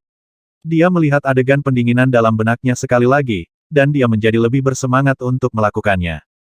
Sayang sekali aku tidak tahu efek dari hamburan debu, tapi tetap saja itu sangat bagus. Su Ming menjilat bibirnya, mengarahkan pandangannya ke arah dua ramuan di keranjang. Kedua tumbuhan ini memiliki warna yang serupa, dan jika dia tidak melihatnya dari dekat, mereka akan terlihat persis sama. Keduanya berwarna merah, dan satu-satunya perbedaan di antara keduanya adalah salah satunya memiliki 6 kelopak, dan 5 kelopak lainnya. Su Ming tidak akrab dengan kedua tumbuhan itu. Mereka adalah satu-satunya yang belum pernah dia lihat sebelumnya dalam pembuatan debu hamburan. Beruntung Xiao Hong telah melihat mereka sebelumnya dan bisa membawa Su Ming kepada mereka. Siapa di antara mereka yang diperlukan untuk membuat obat? Su Ming mengerutkan kening. Dia menyapu pandangannya pada dua tumbuhan itu. Dia telah memperoleh 6 kelopak bunga dari lumpur. Saat dia mengingat pemandangan aneh yang terjadi ketika mekar, Su Ming merasa jika dia makan mentah ini, tubuhnya akan meledak. Dia meletakkan ramuan itu sekali lagi di keranjang dan berbaring di dahan, lalu menggigit sepotong buah. Dia mengamati bintang-bintang di langit dan menghirup udara di dalam hutan.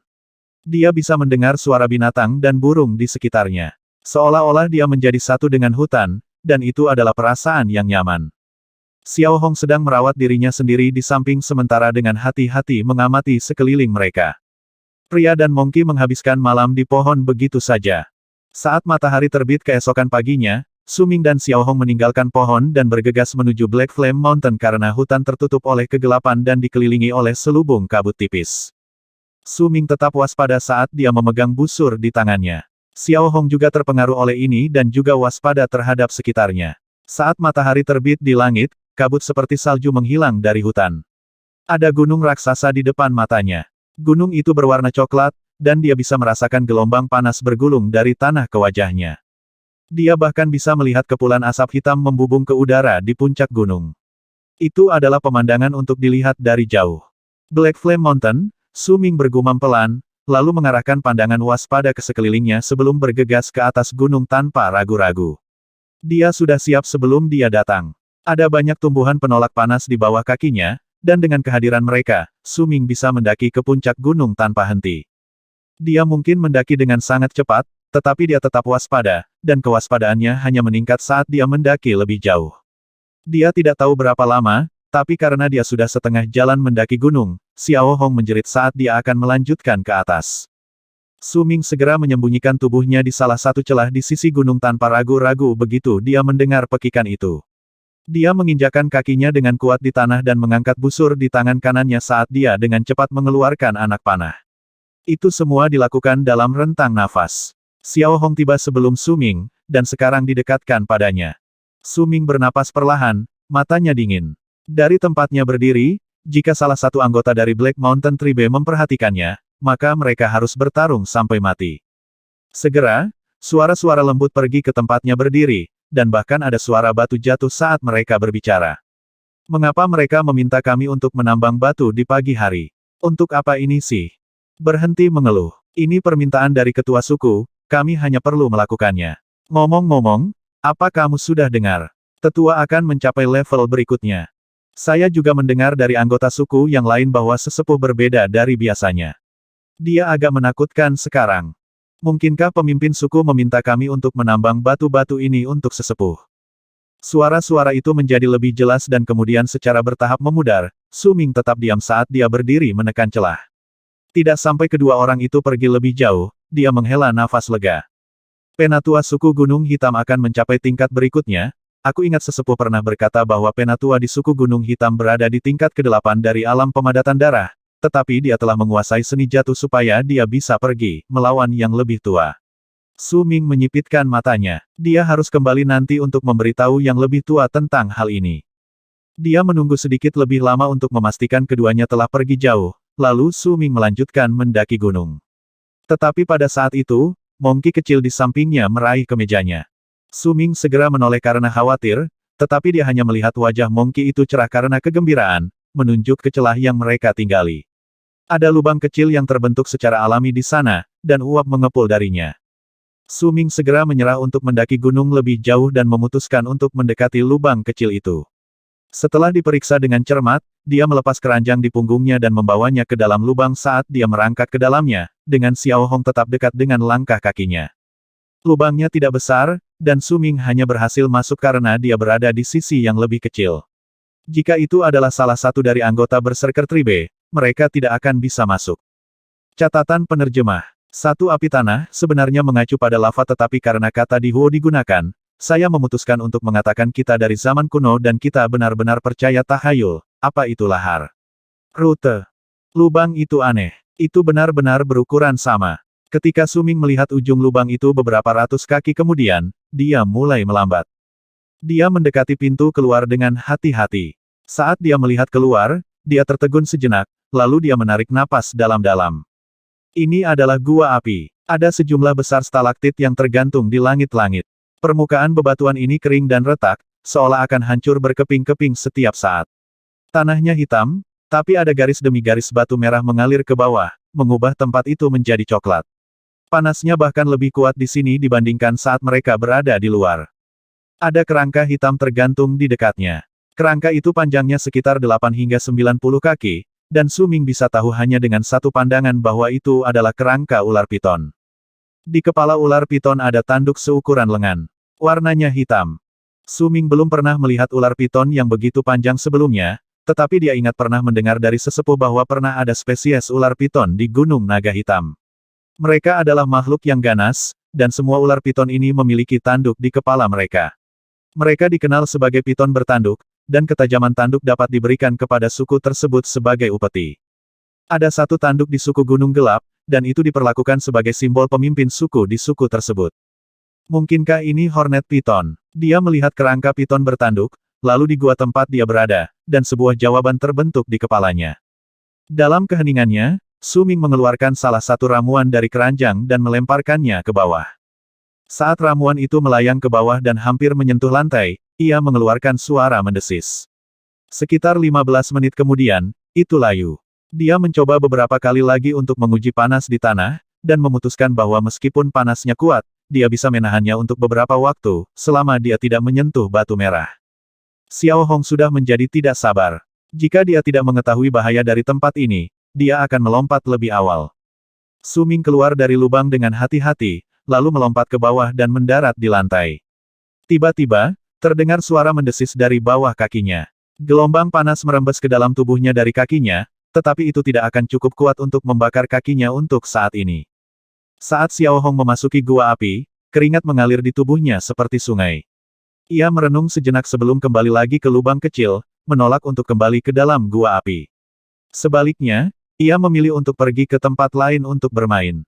Su Ming tidak terus berusaha membujuknya, tetapi memilih untuk membawa keranjang di punggungnya dan bergegas maju. Dia tahu bahwa ini terhubung ke bagian dalam Black Flame Mountain, dan mungkin ada tempat yang cocok untuk melakukan pendinginan herbal nanti. Tidak jauh di jalan itu ada ruang kosong. Su Ming tidak tahu di mana itu terhubung. Ada beberapa lubang di tanah, dan panasnya bahkan lebih kuat di sana. Su Ming bahkan bisa merasakan panas mendidih di bawah kakinya. Dia baru saja akan menginjak ruang kosong setelah beberapa saat ragu-ragu ketika dia merasakan gelombang panas yang kuat meledak. Su Ming menjerit dan segera mundur, pupil matanya membesar karena ketakutan. Dia melihat semburan api seukuran lengan yang keluar dari salah satu lubang, menerangi gua dalam sekejap. Su Ming menarik napas dalam-dalam dan mundur sekali lagi sampai dia mencapai mulut gua. Lalu dia mengarahkan pandangannya ke depan. Sekitar setengah jam berlalu sebelum api perlahan menghilang. Tapi tidak lama setelah itu, ledakan api lagi muncul dari lubang lain. Segera setelah itu menghilang, ledakan api sekali lagi keluar. Itu adalah siklus tanpa akhir. Api, Su Ming menatap lubang itu, lalu matanya berangsur-angsur bersinar dalam kegembiraan. Ada api di sini, tapi mereka hanya akan muncul sesekali, dan itu juga bukan sumber api yang stabil. Setelah kegembiraan memudar, Su Ming mengambil waktu sejenak untuk mengumpulkan pikirannya, merasa sedikit kecewa. Tidak penting. Saya mungkin bisa mencapai bagian terdalam dari gunung melalui puncak gunung, dan saya bahkan mungkin menemukan tempat yang lebih baik yang mungkin tersembunyi di sini. Jika ada bahaya, aku juga bisa pergi secepatnya. Baiklah, ini akan menjadi tempat pertamaku untuk melakukan pemadaman herbal. Mata Su Ming bersinar karena kegembiraan saat dia melihat sekeliling. Aku punya api sekarang, jadi satu-satunya hal yang aku rindukan sekarang adalah kaldron yang mandul, aku akan membuatnya sendiri. Su Ming kemudian mengarahkan pandangannya pada bebatuan yang tersebar di tanah. Batu-batu ini telah ada di sini selama bertahun-tahun, tetapi tidak berubah menjadi abu. Mereka harus mampu menahan panas yang sangat besar, jadi mereka harus bisa digunakan untuk pendinginan. Su Ming menggaruk kepalanya lalu mengganti ramuan di bawah kakinya sebelum melompat ke bawah sekali lagi. Dia memilih batu yang tampak lebih cocok, lalu menyentuh permukaan setelah beberapa saat ragu-ragu. Tidak terlalu panas, hanya sedikit hangat. Begitu dia yakin akan menggunakan batu besar itu sebagai material, Su Ming mengeluarkan spatulanya sendiri. Spatula sangat tajam dan selalu dipoles oleh Su Ming sendiri. Saat dia mengambil spatula, dia menggunakan setiap ons kekuatannya dan mulai memotong batu. Itu adalah proses yang sangat membosankan, tapi Su Ming sudah terbiasa. Tidak ada keraguan dalam gerakannya, tetapi saat dia memotong batu, sebuah pikiran tiba-tiba terlintas di benaknya. Dia melihat tengkorak ular sanca, dan terutama pada tanduk di tengkoraknya. Su Ming pergi dengan cepat dan melihat tengkorak itu sejenak. Dia memberikan ketukan ringan ke tengkorak, dan ketika dia melakukannya, ada suara retakan, dan seluruh kerangka segera berubah menjadi abu. Hanya tanduk hitam yang tetap tidak terluka. Aku tahu itu. Tanduk ini luar biasa. Saya hanya ingin tahu bagaimana piton bisa sampai ke tempat ini. Su Ming mengambil tanduk itu dan memotongnya ke sisi dinding. Ada celah setelah gerakannya, tapi adegan itu tidak mengejutkan Su Ming. Tapi kenapa Hornet Piton naik ke tempat ini? Su Ming tidak mengerti, tetapi dia masih mengambil tanduk itu dan pergi ke batu dan mulai memotongnya. Dengan bantuan klakson, setelah beberapa jam, kompor batu yang hampir mirip dengan kaldron gersang dalam ingatan Su Ming lahir. Su Ming bahkan membuat tutupnya agar panas tidak keluar dari dalam kaldron. Mari kita coba dulu. Su Ming sangat bersemangat. Dia mendorong kaldron yang mandul ke lubang dan memaksa dirinya untuk tenang sambil menunggu. Setelah beberapa jam, setelah banyak ledakan api akhirnya muncul dari lubang di dekat Su Ming. Begitu api meletus, Su Ming mendorong kompor batu tepat di atas lubang yang meletus. Su Ming gugup. Itu semua tergantung pada apakah kaldron yang dibuatnya bisa menahan panas sekarang. Segera, kaldron menjadi merah dan panas meluncur dari permukaannya.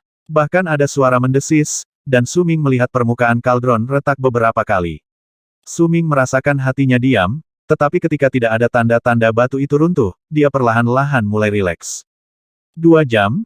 Hanya ada 2 jam setiap kali. Saya tidak berpikir itu cukup. Su Ming tenggelam dalam pikirannya sendiri. Bahkan dapat dikatakan bahwa dia benar-benar menghabiskan semua usahanya untuk memastikan proses pendinginan ini akan berhasil. Lalu bagaimana dengan ini? Su Ming mundur beberapa langkah.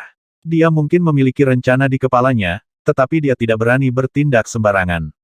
Sebaliknya, dia berdiri di tempat yang tidak terlalu panas dan fokus pada lubang itu. Suatu hari berlalu saat dia melakukan itu. Selama kurun waktu tersebut, Monkey kecil mampir dan meninggalkan beberapa buah di tempat yang tidak terlalu panas sebelum berangkat sekali lagi untuk bermain. Adapun kaldron batu, tahan uji api dan tidak hancur tidak peduli berapa kali dibakar. Tampaknya ada semacam pola untuk letusan, tetapi tampaknya tidak ada pola juga. Setelah sehari, Su Ming mengambil tanduk dan pergi ke lubang, memotong jurang di tanah, menghubungkan salah satu lubang di bawah kaldron. Ia tidak berhenti sampai di situ, melainkan membuat 6 jurang lainnya sebelum mundur. Segera, salah satu lubang meletus sekali lagi, dan sebagian besar api mengalir ke jurang dan pergi ke bawah kaldron. Saya berhasil. Su Ming hanya melihatnya sebentar sebelum pergi membuat 5 jurang lagi, lalu dia mundur untuk mengamati di lain hari. Karena dia yakin metodenya berhasil dalam memperpanjang periode waktu untuk api di bawah kaldronnya, dia menjadi santai. Sejujurnya, dia khawatir tentang itu. Garis-garis jurang tidak digambar begitu saja. Dia harus memastikan bahwa api di bawah kaldron tidak terlalu kuat atau terlalu lemah, atau pil yang keluar akan berubah bentuk. Bagaimanapun, ada kalanya beberapa lubang meletus sekaligus. Jika ini terjadi beberapa kali, mungkin berbahaya.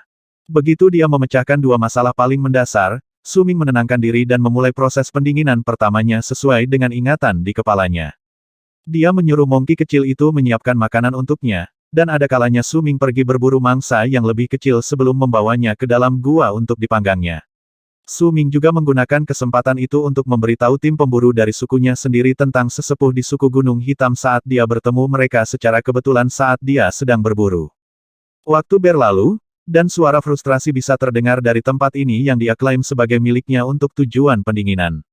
Setengah bulan telah berlalu, mata Su Ming telah memerah pada saat ini. Selama setengah bulan penuh yang dia habiskan, untuk sekian kali dia mencoba memurnikan ramuan yang dia miliki, tidak ada satu pun di mana dia berhasil. Dia sekarang berada di tingkat pertama di alam pemadatan darah, dan dia bahkan memanifestasikan 4 pembuluh darah. Jika saja dia bisa mewujudkan 2 lagi, maka dia akan mencapai level kedua di alam pemadatan darah. Begitu dia mencapai level kedua, maka Su Ming akan bisa menggunakan Berserker Arts pertama yang dia warisi dari patung Dewa Berserker. Ini adalah mimpi Su Ming, dan juga alasan mengapa dia tidak menyerah untuk mencoba membuat pil obat. Tapi setelah gagal selama sebulan, Su Ming hampir menyerah. Tetapi ketegarannya tidak memungkinkannya untuk menyerah begitu saja. Aku tidak akan percaya. Xiao Hong, kumpulkan tumbuhan untukku lagi. Su Ming melempar keranjang itu ke arah Monkey kecil yang sedang memamerkan giginya di mulut gua, lalu melanjutkan mencoba membuat pil. Monkey kecil itu menangkap keranjang dan menyeringai sebelum berlari keluar. Hari-hari berlalu, tapi hanya ada kegagalan demi kegagalan. Setengah bulan lagi berlalu. Pada hari ini, saat Su Ming berdiri di depan kaldron dengan rambut acak-acakan, dia memegang 2 ramuan di tangannya. Keduanya berwarna merah. Salah satunya memiliki 6 kelopak, dan 5 kelopak lainnya. Yang mana yang harus saya gunakan? Su Ming tahu dia tidak punya banyak waktu untuk berpikir, jadi dia mengertakkan gigi dan membuat keputusan. 10.